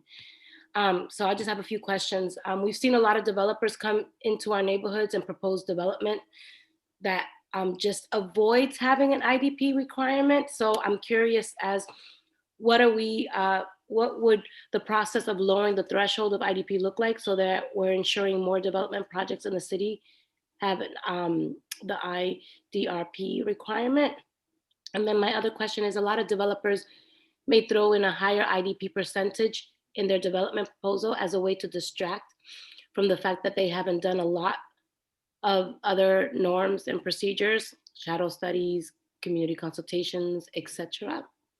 And how can we make sure that we're holding developers to a high standard of affordability while also ensuring that they follow all of the regular norms and procedures? And I think that while we're on this conversation, to me, it seems like we are develop focused and not resident led in terms of all things that deal with housing. So really curious about what education and opportunities the administration is seizing to educate developers about what doing business and building in Boston should look like? Those are my 3 questions. Thank you. A minute each question. Go. I'll take that first one, and I think it can be less than a minute. To extend the IDP below the 10 unit, IDP exists as a policy now, but we could, I could imagine amending zoning to reach down below the 10 unit so that any variance granted for housing, for residential project would need that, need to participate in inclusionary development. What those numbers are and what the formula is for that is a math question, and we need some financial experts to help figure out exactly what that contribution is. Regarding the education and outreach to developers component, the affirmatively furthering fair housing zoning change has really given us an opportunity to given us more tools to speak with developers about the kinds of things we're looking for, and to treat that as an education opportunity for what we're looking for in terms of development. So that's been very helpful, although the conversations have really just started with those developers over the last month or so. It has been, they've been quite receptive, and it's been great to have that opportunity to use AFFH to start that conversation, let alone the opportunity to use the tools in the AFFH toolbox to get the results that we're looking for.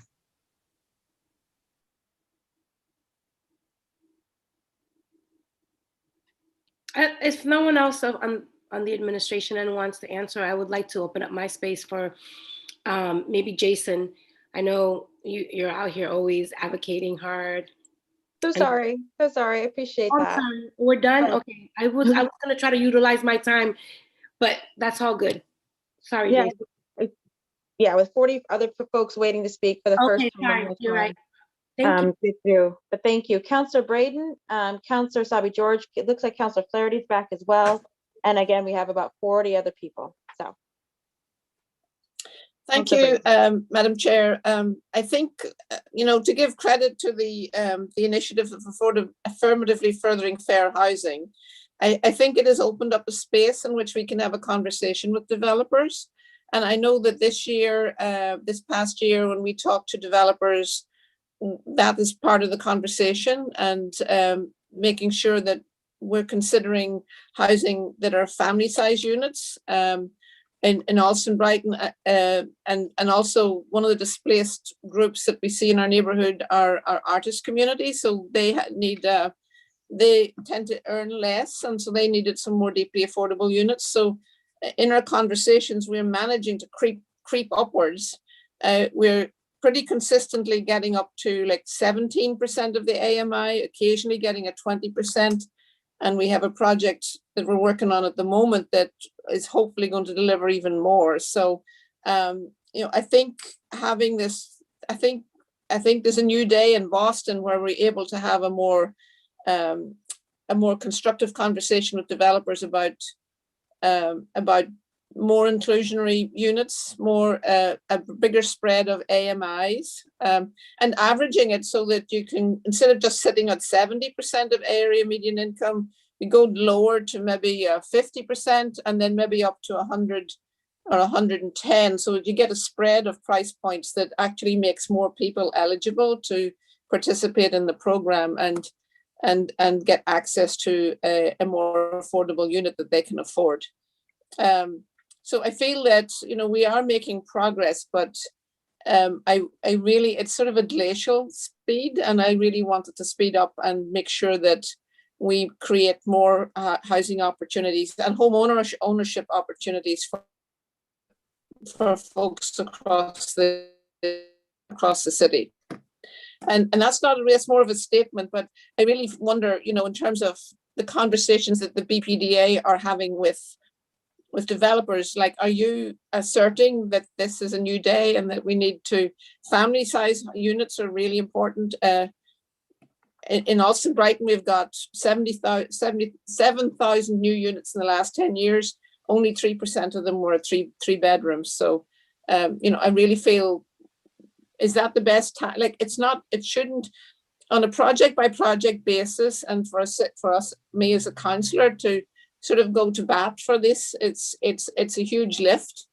and it's got varying degrees of success. So I really would like us to get to a place where we would have a consistent ask across the board, and that developers would have a more certain terrain. Developers like certainty, and they'd like to, a predictable path with a specific ask that will meet our needs better would work, I think. I know Tim has probably got ideas on this. Well, I was gonna thank you, Councillor Braden, for those comments. When I was at the BPDA, when we were holding our public meetings, there were several of these items that are being discussed now are ones that I talked about in those meetings quite frequently, mostly to get feedback, because I thought that they would be good changes. And that was including using an average AMI so we get a better spread of incomes, reducing the unit count trigger, and also using a square footage basis so that we can get more family size units. So those are all things that we think that are very positive changes to the program.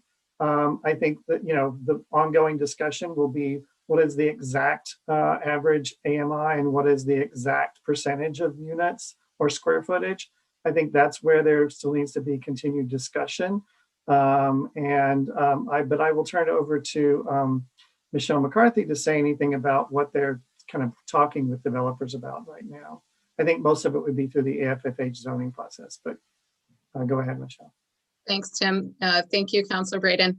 It has been, top point of my bullet list when I'm speaking with developers to note that, to really remind them that it's not just IDP units in general. We're really talking about units of all sizes, looking at the community and what the community wants and needs. And that does definitively include those 2-3+ bedroom units, as well as the second addendum bullet point is also units built out for persons with disabilities, and really calling that out as, specific kinds of units. It's not just IDP and that's it. It's specific kinds of units that meet community needs. So family size, larger size units is on that list, is, a topic of discussion to open that educational conversation up with developers. Great. One brief comment, Madam Chair, if I may. The other issue with regard to the developers that come in and consistently deliver nine units across. I really wonder if we need to be evaluating a portfolio of their holdings rather than just dealing on a project by project basis where they consistently come in below the IDP requirement. I know they probably have portfolios with hundreds of units, maybe thousands, and they're not contributing anything to our IDP or our affordable housing fund. Thank you, Councillor Braden. Councillor Sabi George, Councillor Flaherty, then myself, then to the public testimony. Thank you, Madam Chair, and thank you everyone for your testimony and comments today. It's been very informative and thoughtful. One thing that in my mind keep going back to, and I referenced it in my opening statement, and it was comments that Councillor Campbell made earlier today, and an item that I had a hearing on about 2 years ago. And that's even when we create any affordable housing, it takes so long to have it occupied, to get it into the hands of a resident. Do we know where we are on the vacancy rate right now for affordable units, and how have we improved that process? Because we can create, and obviously we want to create more affordability and more units that are affordable, and the affordability of those units. But if it's still, up to a year and a half, almost 2 years sometimes to get those units occupied, they're doing no one any good. Thanks for that question, Councillor. I've been working on trying to pull together some of that data for IDP for your hearing on Thursday. I wasn't sure if that might be a topic of conversation, but we are working on pulling that data together. The preliminary look that I've taken is that the vacancy rate, I'd have to do a longer look at the time between completion and lease up to get a more comprehensive answer, and that may take a couple more days beyond the hearing later this week. But that it's looking like the vacancy rate is less than 2% for IDP units. And then on top of that, why I want to speak in generalities is that a number of those units are vacant because there's turnover, it's in the turnover process, so they're brand new and haven't, they're in the lease up process. But that's my preliminary kind my assessment of that. I just imagine with such a demand on affordable units and we've, mandated the creation of affordable units and, no matter the percentage or the AMI, that it just takes so long to get to housing. We've got to speed up that process and figure out a more efficient way to make sure that our residents who are participating in the lotteries and looking for those affordable units can get into them and get into them quickly. And, obviously we're asking developers to do this work and, those units we have to get them to be occupied. And I think that asking for greater affordability is certainly a path that we need to travel down, and it's the work that we need to do, and our residents need us to do it. But if they remain vacant and unoccupied, that creates another problem. Again, it's more of a statement for me, but something that I do think is really important to this conversation and to certainly what our residents need across the city. Thank you, Madam Chair. I'll finish there. Thanks. Thank you. Councillor Flaherty. Councillor Flaherty, go ahead. Yes, thank you, Madam Chair. And thank you for everyone for their thoughtful presentation and remarks, as well as their work in this space. I would like to listen to the public testimony, so I'll be very brief. And as you, Madam Chair, stated, the IDP Coalition and so many other groups and advocates put a lot of work and hours into their advocacy. So their voice is important and would love to hear them. As you know, I'm a huge proponent of creating on-site affordable housing in order to create neighborhoods with mixed income, and stress that we need to learn from the lessons of the South Boston waterfront. So I'm happy to hear that we are building more units on-site, and we'll continue to advocate for that. I also understand that we need to strike the appropriate balance between on-site versus off-site contributions that contribute to the acquisition opportunity program. So that said, how quickly can the city access IDP fund contributions to fund programs like AOP? And what is the approximate turnaround time from contribution date to the time we're able to put those funds to use? So those are my two questions, Madam Chair, and I'll defer to you as the chair as to who the appropriate person could answer those. I'm inclined to go to my old boss, Sheila. Go ahead. I was going to say, Tim, how many years the developers pay in? Well, for rental projects, they pay in over 7 years. On condo projects, they do 3 payments, one at building permit, one at C of O, and then a true up payment a year later. Yeah. And so those, we may be getting it in segments, but it goes into the fund. And I can promise you that Jessica's staff is very on top of making awards to projects almost immediately. There is an annual request for proposals from affordable housing developers. And Jessica's laying her head because our staff is very much on top of this. It's actually a joy to watch them work with it because they really are so committed to this work. And we are, I will add to that and give Jessica kudos. I agree. We are forward committing always, which is an art, so that when money comes in, it goes out really very, very quickly. And one final comment, obviously, on the AMI, just advocating for sort of a wider range instead of it being just sort of cookie cut. What's affordable to one person is completely different to the other person, which is completely different to another person. So we have that type of range here in our city, despite the fact that we see our city becoming the city of the very rich and the very poor, almost Manhattanizing itself. There is a wider range of AMI that I think would take full advantage of any affordable opportunities that would come their way, but for the fact that they may be making just a little too much to qualify for anything, or at the same time, not enough to be able to stay and afford something in the city. And so we're losing the middle class in our city. And I would strongly suggest considering sort of, I guess, widening the range of our AMI to try to get as many of our residents as possible. So thank you, Madam Chair, and thanks to the folks that do great work in the space, the chief and her team.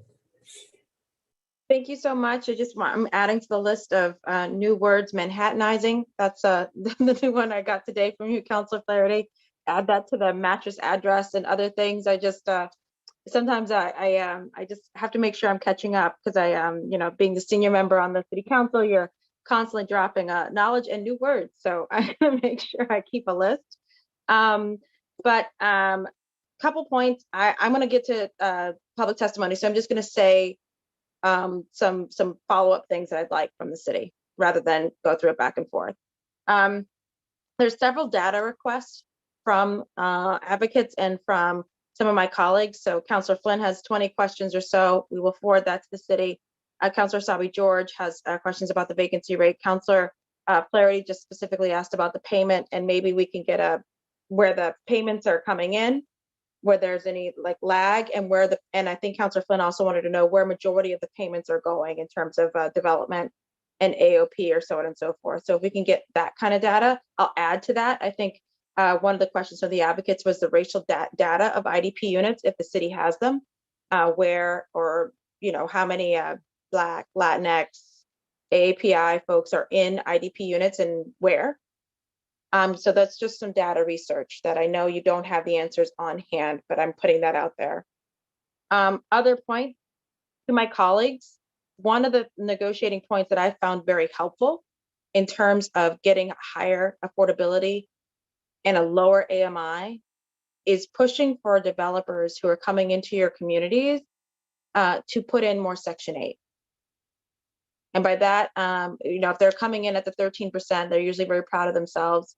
I've also pushed on them to just simply say, well, you got 7% gap, and Section 8 vouchers pay market rent. So they just happen to have a lower AMI and they have a subsidy to help them pay it. But let's be clear, they're supposed to be able to compete in the market. So to really push for developers to work with and find, either they work with BHA or they work with a housing search advocate, but to really push for them to get more percentage of Section 8 folks in those, the new apartment buildings. And they really have no excuse. We have a higher SFMR, a higher rate, especially for downtown. And then you can really discern whether that person should be developing in your community or not. If they have a problem with someone who can compete in the market just with a subsidy, then that problem's got nothing to do with Section 8. It's got something to do with, they have another discriminatory motive. So I think you should be pushing for more Section 8. And also, I think we should be, that's just an immediate fix beyond the zoning fix, which we are going to work on, but the need is now.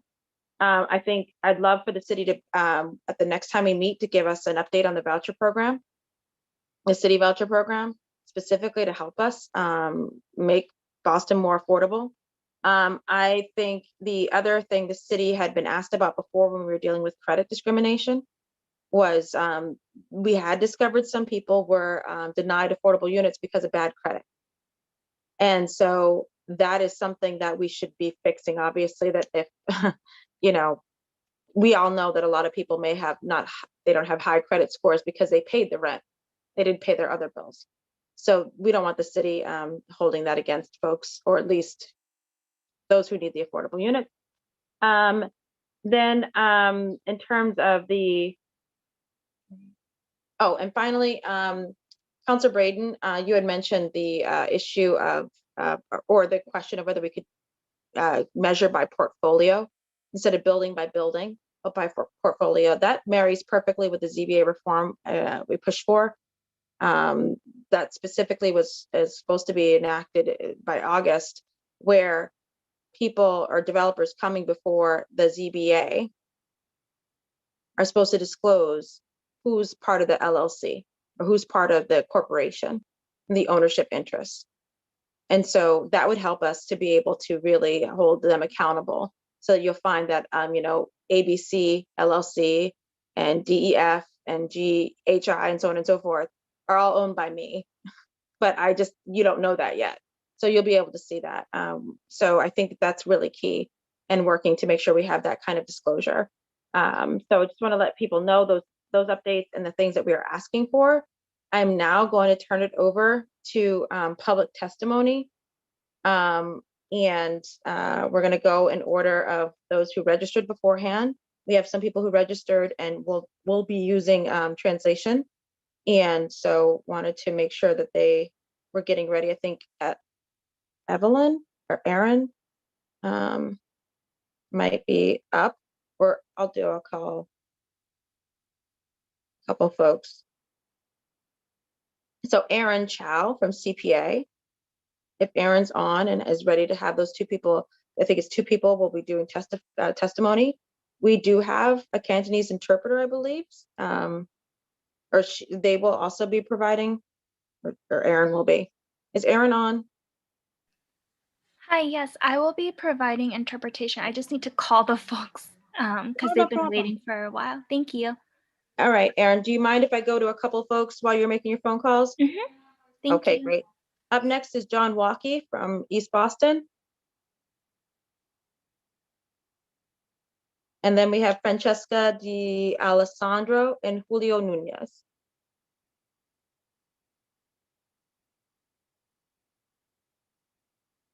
John Walkie?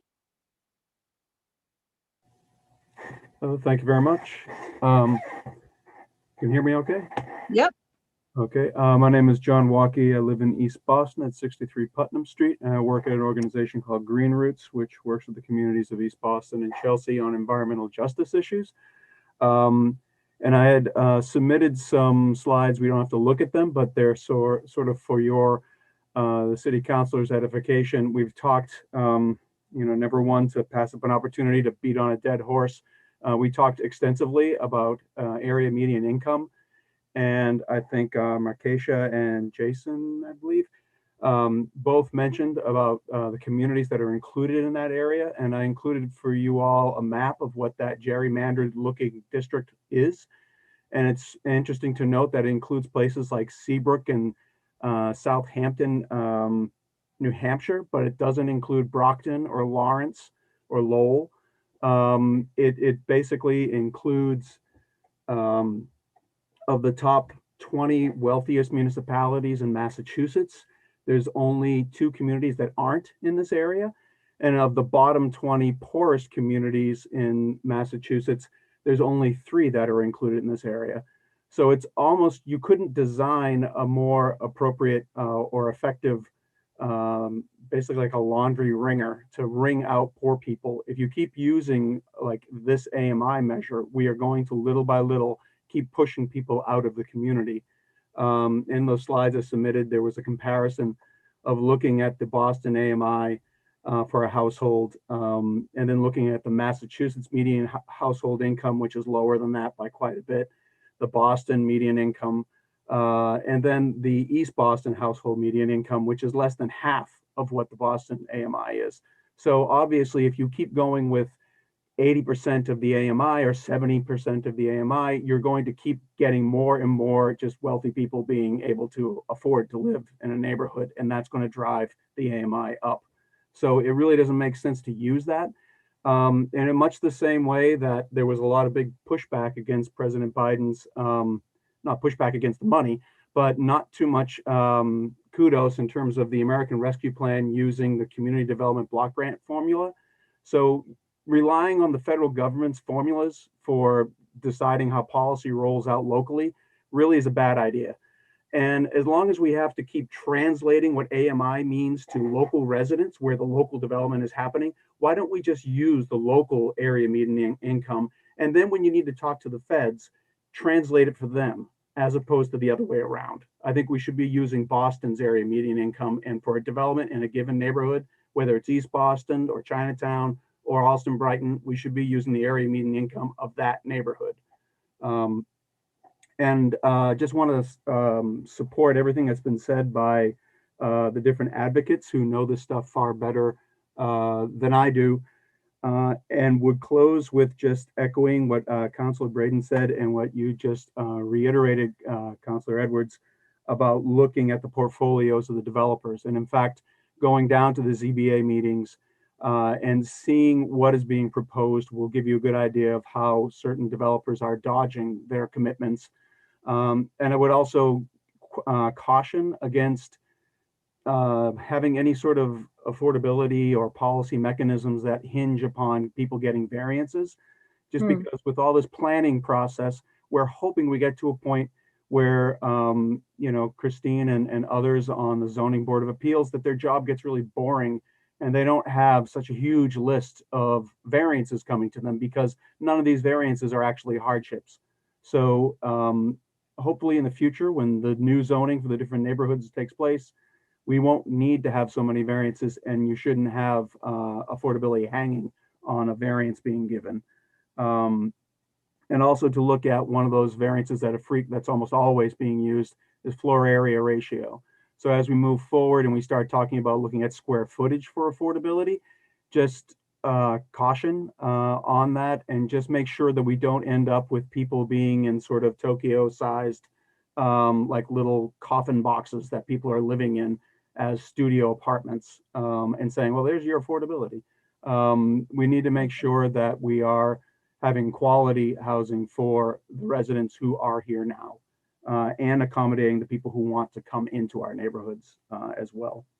And I'll stop there and thank you all very much for taking the testimony and for the work that you do. Thank you so much, John. Francesca D'Alessandro, then Julio, and then Julio, excuse me, and then we're going to go to Erin Chow and see if she's ready with the two members of CPF. Francesca?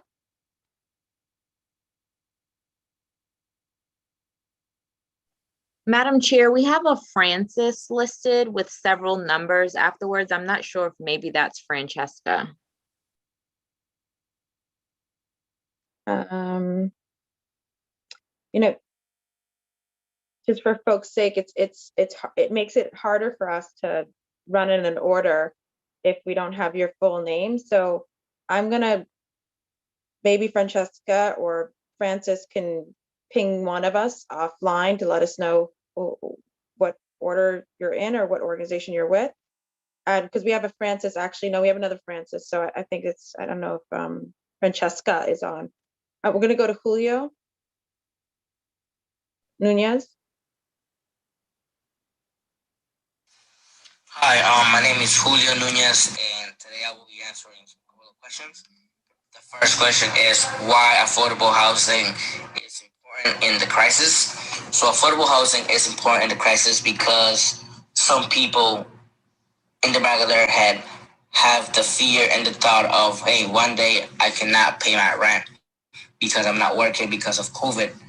Will I be in the risk of getting displaced? And the answer is, to some extent, yes.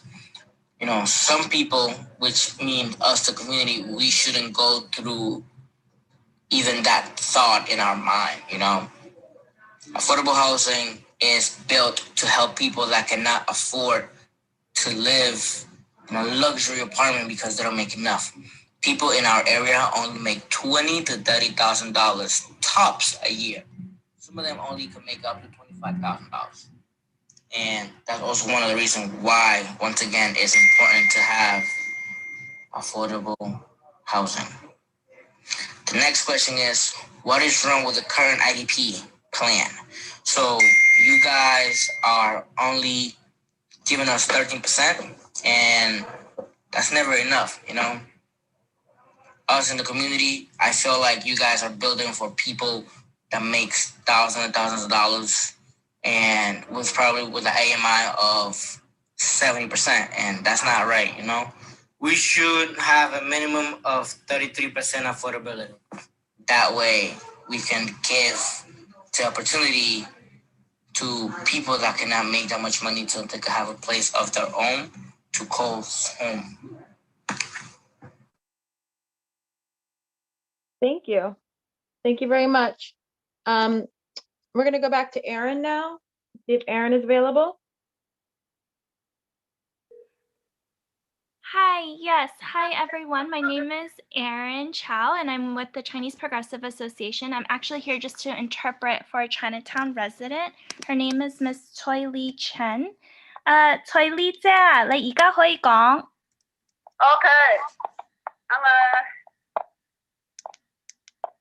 Hello， 大家好，我係陳翠莉，我係住行人街哈順街嘅。而家咧最大嘅願望咧就係攞多政府屋。我哋住喺嗰條街咧，全部係私人屋嘅。搬來搬去啦，我搬咗幾次咯。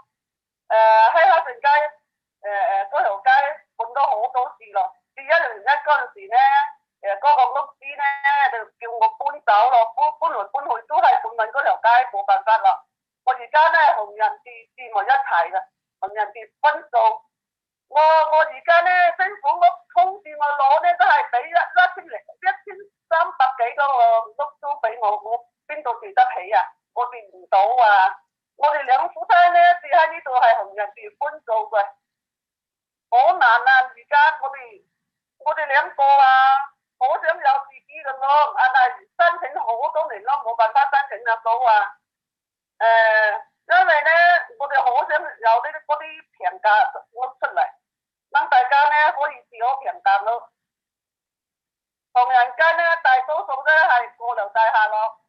而家我哋想攞嗰啲平價屋係好難嘅，似乎都係租都係幾千蚊一個月啊。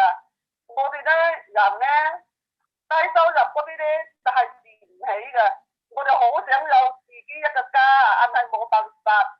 而家嘅疫情加上咧冇嘢做啊，個個喺屋企，真係好難。我最希望咧係政府快啲有啲平價屋俾我住咯。我所講係咁咯，謝謝大家啦。多謝徐了姐。So 我而家幫你翻譯。So my name is Choi Lee Chen, and I live on Hudson Street in Chinatown. So for those who don't know, Hudson Street is a street full of private housing in Chinatown. And my biggest wish is to be able to move into an affordable unit, an actual stable home. So for many years now, I've lived in private housing on Hudson Street, moving, every few years after every few years, because there's a lack of stable, affordable housing in my community. So 10 years ago, I lived at 101 Hudson Street. And at that time, the current landlord sold the building to a new property owner. And that new property owner wanted to rebuild and renovate my home, which forced me with no choice but to move and find other housing. Now, 101 and 103 Hudson Street, my former residence, is being converted into newly developed luxury units. And the developer has even expanded and built out the building as well. So right now, my husband and I are splitting rent with others because we simply cannot afford the rent of an entire unit on our own. Our dream is actually to have our own independent home that we would be able to have a stable life. But we have been waiting for an affordable unit for over 10 years. In the past, we've been notified of available affordable units, but the units cost $1,300 a month. And this affordable unit is simply not affordable to us. In Chinatown, we see many tall residential buildings, but almost all of them are filled with luxury units with monthly rents of thousands of dollars. I can't even begin to think about what it would take for me to be able to afford something like that. Affordable housing is important for people like me, so I'm calling for truly and deeply affordable housing, as well as an increase in the number of these truly affordable units. I am asking the city to move quickly to improve the current IDP policy so that people like me are able to find a stable livelihood, which centers on finding stable, affordable housing. Thank you. Thank you very much. Up next, we have Brittany Thomas, Richard Giardino, Bianca Ortiz-White, Alba Oliver, and Lady Lawrence. And I'll ask folks to keep their testimony to no more than 2.5, 3 minutes, just so we can get through the rest of the folks for today. So if Brittany Thomas is available. Madam Chair, Brittany Thomas has left the meeting. Is Rich Giordano available? Yes, Okay. Counselor. Thank you. I actually was not quite sure when we were going to get on. Councilor Edwards, members of the council, members of the city, thank you very much for this opportunity to testify on this important issue. My name is Richard Giordano. I work at Fenway Community Development Corporation. I'm the Director of Policy and Community Planning. I'd just like to take a step back and thank everyone, the city, Mayor Walsh, the council, for getting us to this point. People have to remember that the inclusionary development policy was promulgated under Mayor Menino, and it's been improved successively, perhaps more slowly than anybody wants, but it's been improved and strengthened over the years. And we're now at the point where everyone that we just mentioned got a home rule petition passed at the State House to allow us to figure out how to put this in the zoning code and how to strengthen it. So we're in a good place. That being said, we're also in a very bad place. As other folks have demonstrated so ably, the housing market that we have cannot possibly produce the affordable housing that the actual residents of Boston need. We are unfortunately almost in the business of importing wealthier people when we build the luxury units that we're building. In the Fenway, the new developments that have come up over the last 10 years have produced about 2,000 units of luxury housing with about a little bit less than 10% overall as affordable under IDP. The problem is that the IDP was never designed to do what we're asking it to do. And the conditions in the city have changed dramatically. And we need to figure that out and address that. And yes, we are asking now that the IDP actually be redesigned to do something else because of, frankly, the crisis that we're facing. We realize that we cannot build our way out of the affordable housing crisis in the city by building market rate units. The rents do not come down. In the 10 or 15 years of massive development in the Fenway, the rents have only gone up. The only thing that's made the rents go down to some extent now has been the pandemic. And as soon as things return to normal, we know where that'll go. So we have to figure out how to strengthen and improve the IDP program. And I know we're going to get pushback from developers who say we can't do as much as residents want. I think we have to take a page out of former Mayor Walsh's book. When we met with him a year ago, or more now, he was suggesting that we take extra, funds from things like a transfer fee and things like the new rental vouchers that are going to become available to help make IDP units more affordable. And I think we have to look at that. Yes, I want all the developers to do a heck of a lot more on both bringing in online more units at better, lower AMI. But at some point, they're going to push back and say they can't. And we're going to have to be creative about how we get down to funding or mixing things to allow us to get to the point where we're actually able to produce the housing that the city so desperately needs to house the people that we actually have here who need it the most. I realize this is a heavy lift, and that's why we're all here. And I do want to thank everyone, especially all the folks we've been working with in the Coalition for a Truly Affordable Boston, the Boston Tenant Coalition, everyone else.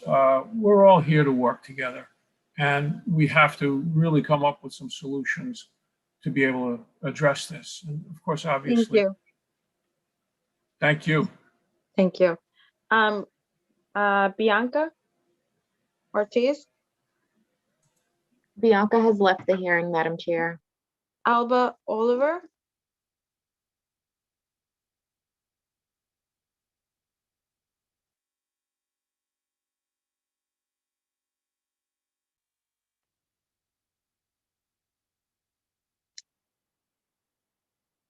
Alba, go ahead. You can unmute yourself.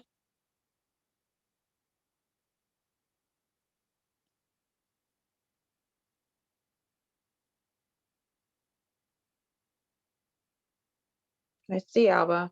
Might be just a matter of not unmuting. Let me see if I can. After Alba, we have Lady Lawrence, Elise Sutherland, Holly Berry, and Lisa Thompson. Let's see.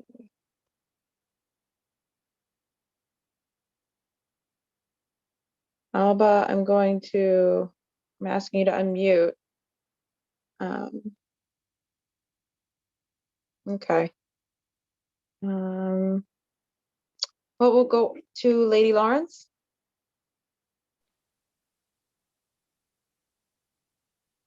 Madam Chair, it looks like everyone before Becky Pierce has left the hearing, so I just moved Becky Pierce over. Great, thank you. All right, Becky Pierce. Counselor Edwards, there was actually one more person I was going to interpret for. Okay, I'm here. I'm trying to get my camera on. Am I there? Yeah, I think I see myself. Okay, great, thank you. This way. So my name is Becky Pierce, and I'm a 49-year resident of Codman Square in Dorchester. Starting out first as a tenant and then as a homeowner and landlord of a small 3-family house. And I'm here today because I'm very concerned about the displacement of my working class and poverty class neighbors due to rapidly rising rents. And also about the huge stress on rent-burdened families and children when parents have to work 2 or 3 jobs and still pay well over half of their income in rent. This has been going on at crisis levels where I live in Dorchester for at least 5 or 6 years. And during this time, the city's current inclusionary development policy, or IDP, with its affordability level of 70% of AMI, has made the crisis worse. At that level, which means 70%, which means only affordable to a single mom with 2 kids if she earns $75,000 a year, or a family of 4 earning over $83,000. The city has actually built no IDP units that are affordable for people who live here. Dorchester residents have a median household income of under $50,000. I think Markeisha said it was $48,500 currently. And 1/3 of households here earn under $25,000. So it's a lie to call these income restricted units affordable. And we've been hearing this lie for years from our former mayor and the BPDA. This is what is meant by systemic racism, also known as structural racism. The current inclusionary development policy in Boston is a glaring example of a public policy that maintains and exacerbates the wholesale displacement of people of color from our low income of colored neighborhoods, including mine, and claiming with a straight face to be building housing they can afford. The city must stop the lying and deepen the IDP affordability level to an average of at least the 40% of AMI, as the Coalition for a Truly Affordable Boston is demanding, and increase the percentage of such truthfully affordable units to 33%, or 1/3 of the total in new developments. Thank you. Perfect, thank you. I'm gonna go ahead and allow, Erin, are you there to interpret for one more person? Yes, thank you Okay. so much. 傑珍姐，你而家可以講。Hello， 大家好，我叫李傑珍，我係一名護理工人，我今日好榮幸能夠參加呢個可負擔性房屋嘅聽證會。我同我嘅屋企人而家住喺唐人街嘅私人矮樓 Oxford 街，嗰啲租金好貴，1000幾蚊一個月。我好希望政府可以建真正嘅可負擔性房屋俾我哋呢班低收入群體嘅人士有房可住。如果按照之前17%嘅比例政策提供可負擔性房屋，我覺得太少啦，應該要有30%到50%嘅比率提供房屋俾我哋呢啲一線工作人員解決住房問題，真正做到我哋嘅房屋需求。照而家情況，可負擔性房屋係供不應求，希望政府關心我哋啲弱勢群體。我都好想喺唐人街買或者附近買自己嘅屋，但係實在太貴啦，根本買唔起，唔敢諗。我希望通過今日呢個聽證會呢個平台，聽到我哋嘅心聲，然後政府興建更多真正嘅平價屋俾社區，我哋有更多嘅機會置上可負擔性房屋，咁樣我哋有一個穩定嘅家，先至可以安心工作，繼續為社會服務。我講嘅係咁多啦，多謝大家。多謝傑珍姐。So, hello everyone, my name is Jiezhen Li, and I'm actually a home healthcare aide, and I am very honored to be able to participate in this IDP council hearing in this non-traditional way today. So my family and I right now currently live in a private housing building complex in Chinatown on Oxford Street. And I really hope that real and truly deeply affordable housing can be built here in Chinatown to provide housing for folks like me who are also low income. According to the current IDP policy of only requiring 13% of units to be affordable, I think that this is way too little for the needs of the community. There should be minimum required 30 to 50% of affordable housing units provided to people like me who are essential frontline workers to solve the housing problem and truly meet our housing needs. According to the current situation, affordable housing is in short supply. So I really hope that the City Council can hear our concerns and really take action to protect and care for disadvantaged groups like low-income folks such as myself. My dream is really to buy my own house in Chinatown or at least someplace nearby, but it is way too expensive and I don't dare to dream of this future for myself. So I hope today you hear our voices through this council hearing and that the government would reform IDP to strengthen the policy and build more truly affordable housing for the community.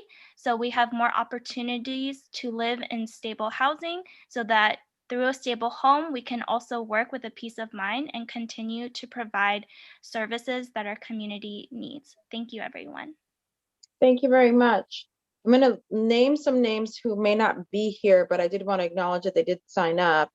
And then I think Evan George, I think he's gone.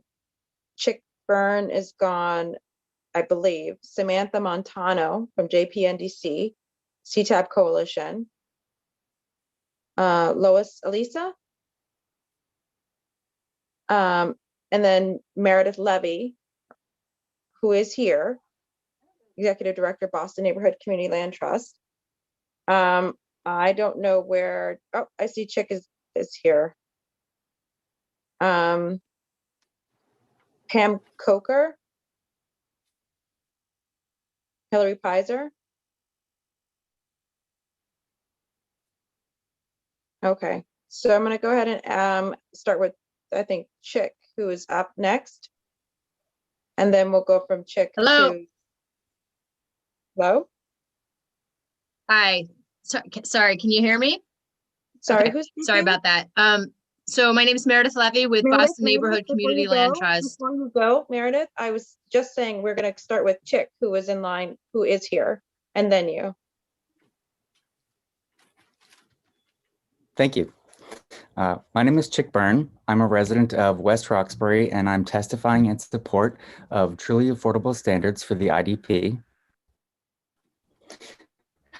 Homelessness is on the rise. Evictions are coming for people who, through no fault of their own, have had incomes that have been completely erased or severely disrupted. And there are not enough resources to go around for everyone who needs it. We must insist that all new developments are at least 1/3 affordable. And by affordable, we mean truly affordable at least 30 to 70% of the area median income.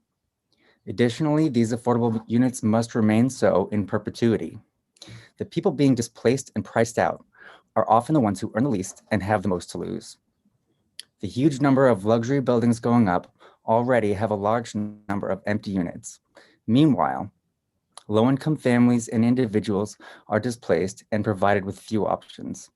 This only adds to the injustice and clearly demonstrates that our demands are not only reasonable, but imperative.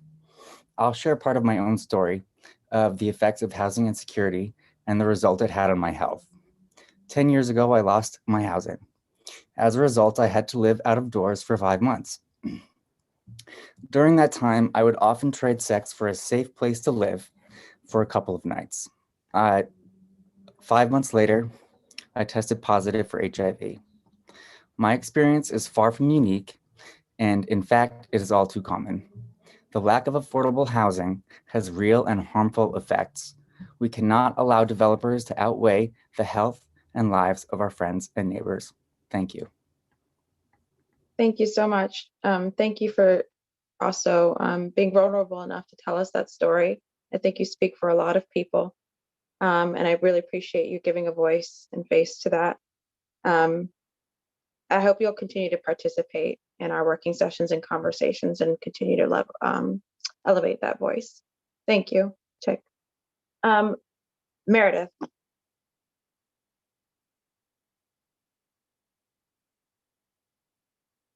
Meredith? Yeah, sorry about that. Can you hear me? Yes, good to go. Okay, sorry about earlier tech. I was having some tech issues. Thank you for allowing me to testify tonight. My name is Meredith Levy, and I'm from the Boston Neighborhood Community Land Trust. I'll be quick.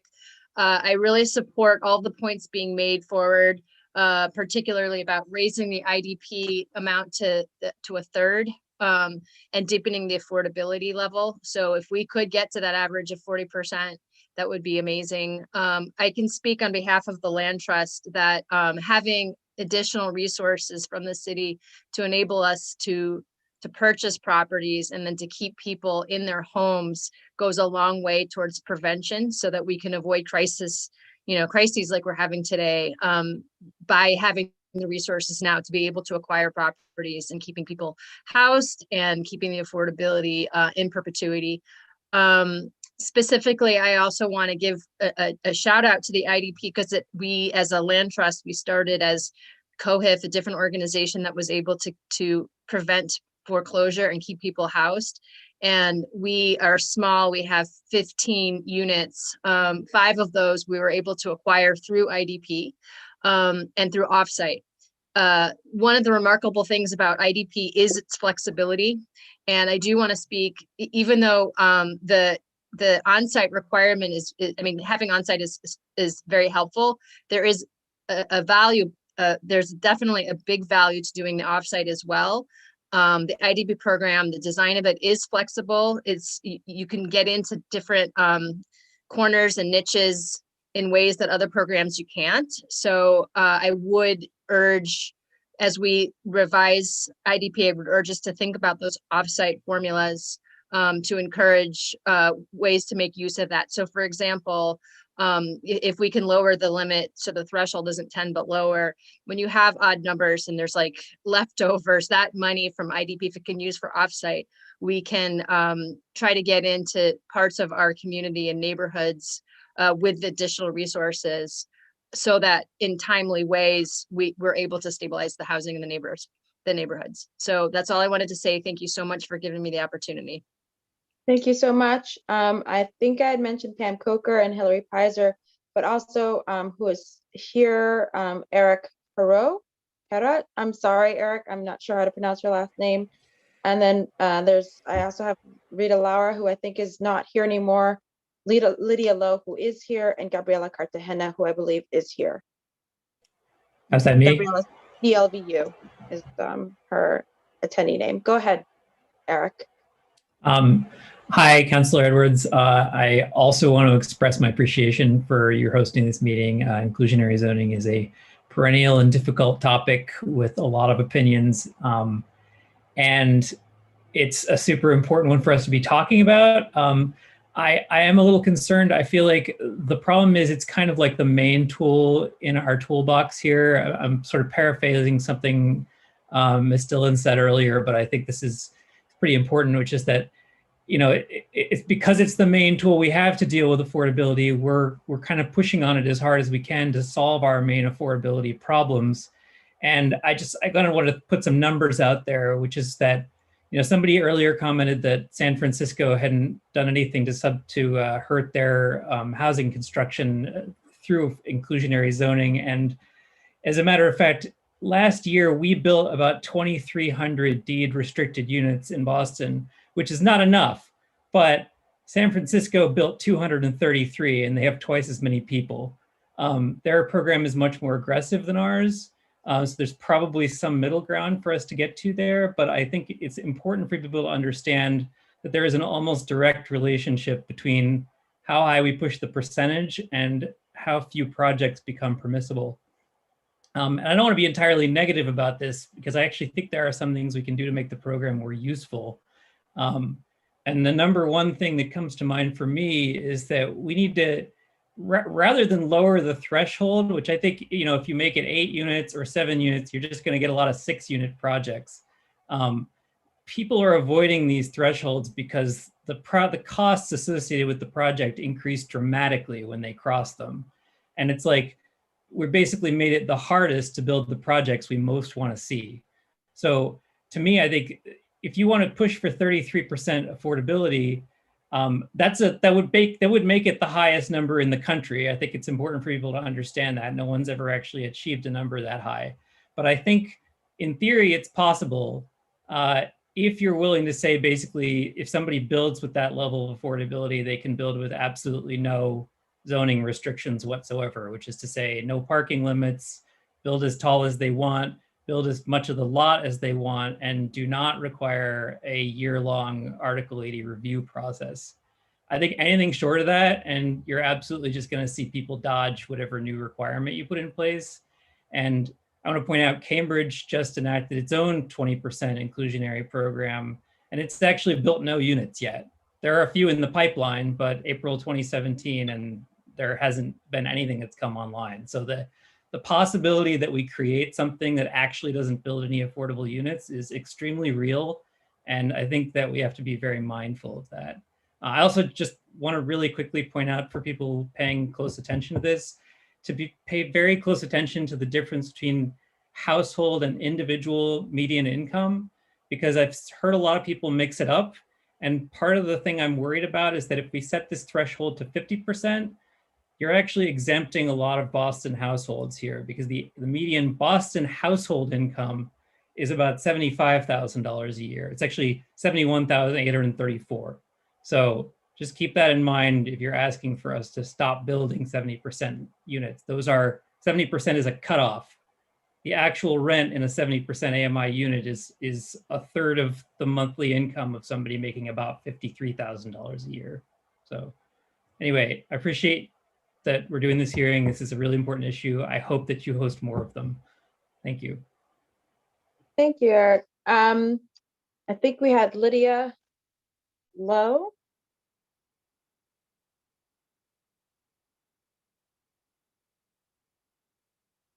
Lydia Lowe on to testify.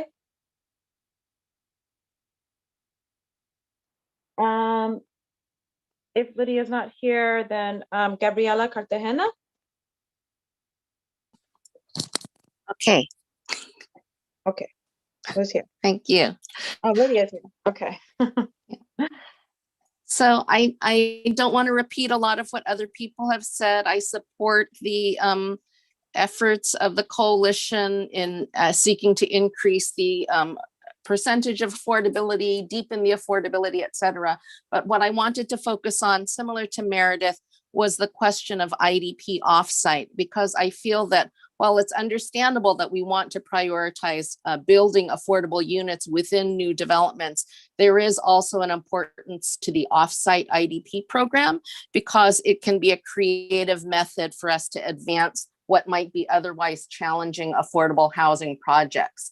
And particularly, I want to speak to the experience of community land trusts who are trying to do preservation by removing properties from the speculative market and turning them into permanently affordable housing. Many of our projects are small property acquisitions, which are too small for tax credits. We're often competing in an open market, so it's hard to wait for a regular annual funding round. We're seeking to stabilize low-income neighborhoods, which are threatened by gentrification. So we both have rising, crazy real estate prices beyond the level of financing that is available through the AOP normally, as well as properties that are greatly in need of repairs, which adds additional costs if you're trying to turn them into permanently affordable housing. So even though we face these particular challenges, there are also critical benefits for the community that I think should make projects like these a priority. Most importantly, community land trust properties provide for permanent affordability through 99-year renewable ground leases and ongoing community involvement and stewardship. And we're also in a good position to try some very creative approaches to preserving affordability and stabilizing our neighborhoods if we can use the IDP offsite program as a way to support that creativity. So some of the examples of ways that a CLT can do that would be purchasing a property to restore as permanently affordable housing, whether rental or home ownership on a ground lease, as I said, partnering with a longtime property owner to bring resources for needed home repairs, while in turn preserving permanently affordable housing through a ground lease or right of first refusal, while the home remains in the hands of the property owner. Partnering with senior homeowners, perhaps in large homes where people want to age in place, and you can convert the home into permanently affordable multi-family housing while creating a fund that the senior can utilize for in-home care in order to age in place. Or reaching out to longtime homeowners who share the vision of a stable neighborhood, who might wish to donate their land or home either outright or partial, or to donate their land and an affordability agreement or through a life estate agreement. And finally, partnering with a middle income buyer to purchase the land while they purchase the building, and impose affordability deed restrictions while that buyer owns the home and has affordable rental units. So these are some kind of creative approaches that we could try that don't exactly fit into some of our current city programs. And I'd like to add to the goals of IDP reform that we particularly prioritize permanently affordable, community controlled, and housing preservation projects when we do IDP offsite, because they're particularly challenging to advance, but are important in this moment to stabilize our neighborhoods. Thank you. Thank you so much. Is Gabriela on? From City Life, Vida Urbana. Let's check. I saw her. Gabriela, I see your hand raised. I'll go ahead and put you.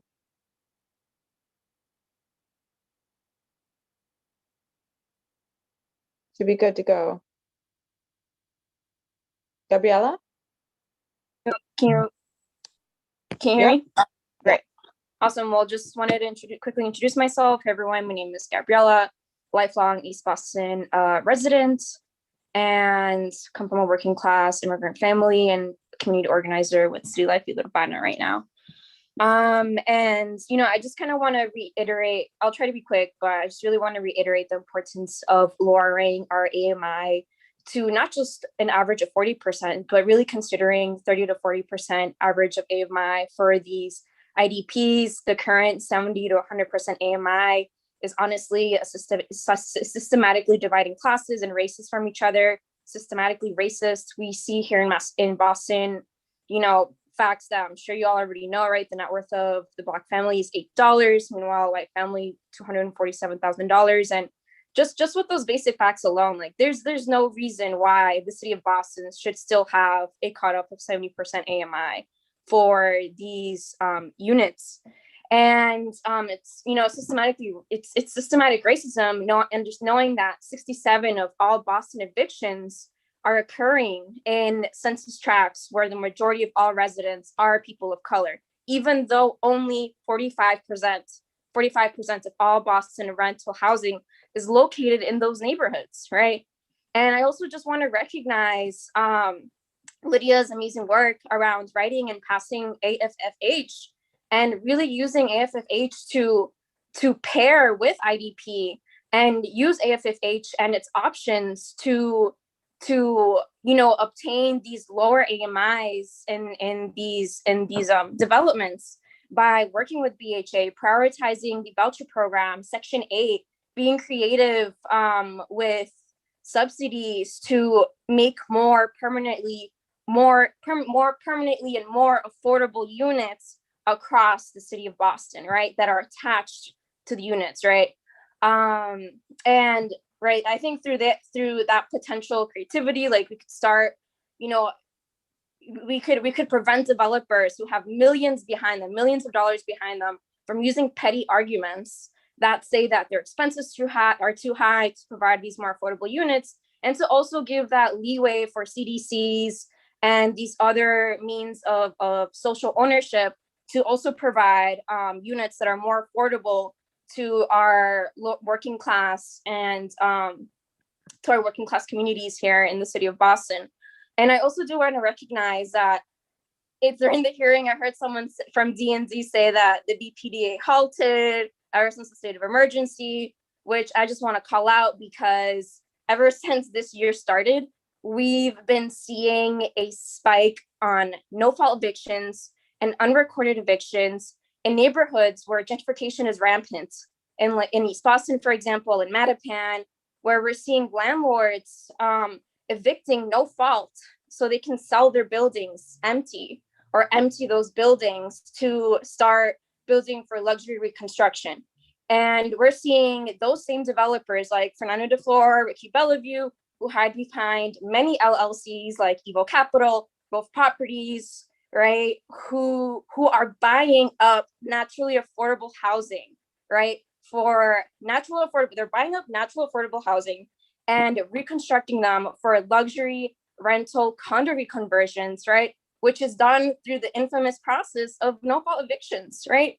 And what we need is development without displacement and permanently affordable housing, right? That is actually truly affordable, right, to our working class, BIPOC people, Black, Indigenous, people of color of Boston. And in the past few years, we've seen a giant white flight into the city of Boston, right? And a giant mass exodus of these same BIPOC people, right? And why is that? Because IDP isn't working. IDP is not working, and gentrification is winning. Development with displacement is beating us, right? And I just also wanted to say that I've heard the BPDA in the past say that it's the Fed's job, it's the federal government's job to provide affordable housing, right? But when the federal government fails, that's when the state and the city need to step up, right? So kudos, right, to everyone who, to our counselors who are sponsoring this hearing. And I also just wanted to say that for that very reason of needing the state and city to step up, we need to reform IDP in a way in which we are lowering, right, the amount of units that is triggering IDP, right? 10 units, we are seeing those same developers that I named and others who are hiding behind LLCs. We are seeing them avoid the 10 unit to avoid, right, building affordable. But what we need to do, literally our neighbors in Somerville have lowered units that triggers IDP, right? In 2016, they had 6 units that triggered IDP. And as of 2019, 3 buildings that a 2-unit building that added a 3rd unit triggered IDP. And either through partial affordability or full affordability, right?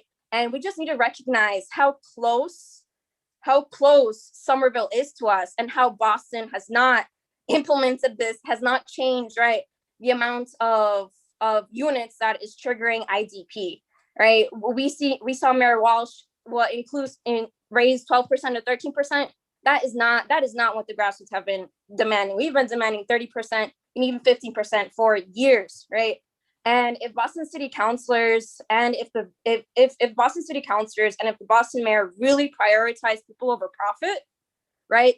We need to see the IDP unit trigger lowered to prevent predatory speculation on naturally affordable homes that are causing further gentrification and massive displacement, right? And it's not a new thing from this year. It's not new last year, right? This has been decades. This has been decades, right, in the works. So we need the city to do stuff to make changes happening quickly, right? Because if not, all these naturally affordable homes are gonna be bought up by these speculators, not leaving an opportunity for working class people to even want to buy on their own, either buy or rent, right? And IDP also needs to consider the fact that the rents in these IDP units, right, don't include fees, right? And we need to start looking at the prices of rents and these fees through a holistic approach. Mm-hmm. For example, the rents in luxury units usually don't include all the fees, don't include all the fees of the price of the unit. So you see this like stripped down price, kind of like Spirit. You see this like stripped down price for a unit for this ticket, But when it comes to actually paying for it, you see all these other like fees and charges. So when we start talking about affordability, we need to start including these fees and make sure that living there, actually,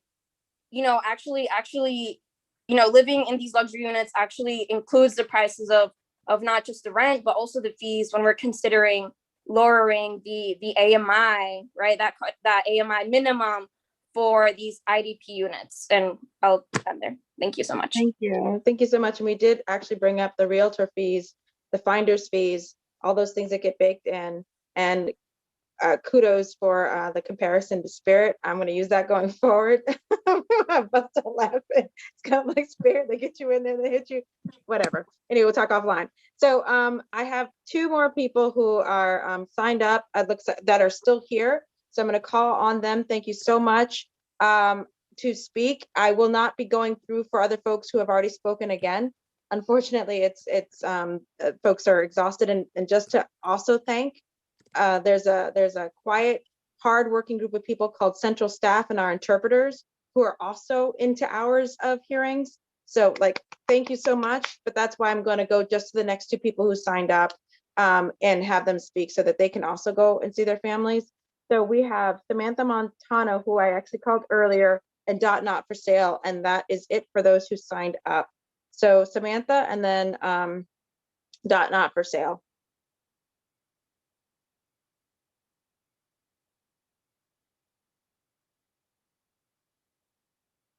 Samantha. Hi. Oh, hey. Okay. Thank you, Counselor. Sorry I missed the earlier call. My name is Samantha Montano. I work at Jamaica Plain Neighborhood Development Corporation, and I just have a few quick points. The first thing is we know that the IDP units at 13% could be raised to at least 20, and the 33% we're asking for because developers in the Washington corridor along JP Rocks have been doing 23%, 20%, 25%. So it is possible for them to raise their IDP percentages. Second, we also know that our homeless count is incorrect, that people are chronically underhoused. So the facts of people who say they need housing, they may be in a unit with, family members on a couch and they're technically not homeless. So we need to make sure that we're accounting for the folks in our system who don't qualify as homeless under the state of Massachusetts and will need housing more. So it's continue to develop at higher rates, IDP. And third, I work for an affordable housing developer, and we routinely get 6,000 applications for 39 units. So obviously we're not meeting the need with that. And it would be great if we have over 1,000 units, I think, being approved on Washington Street right now in JP that do not have nearly enough IDP units and could have way more and meet the JP Rocks affordability percentages that we had set up when making that plan. So that's all I have. Thank you very much for your time, everyone, and have a great evening.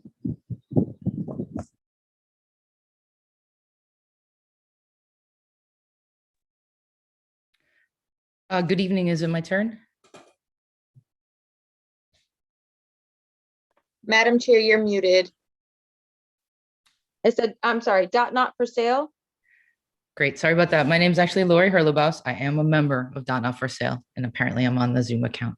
So it's been a long day, I'm sure. Thank you all. I promise to be very brief because I'm not sure what else there is to add. I signed up to testify to support my community, but we all have the same things to say.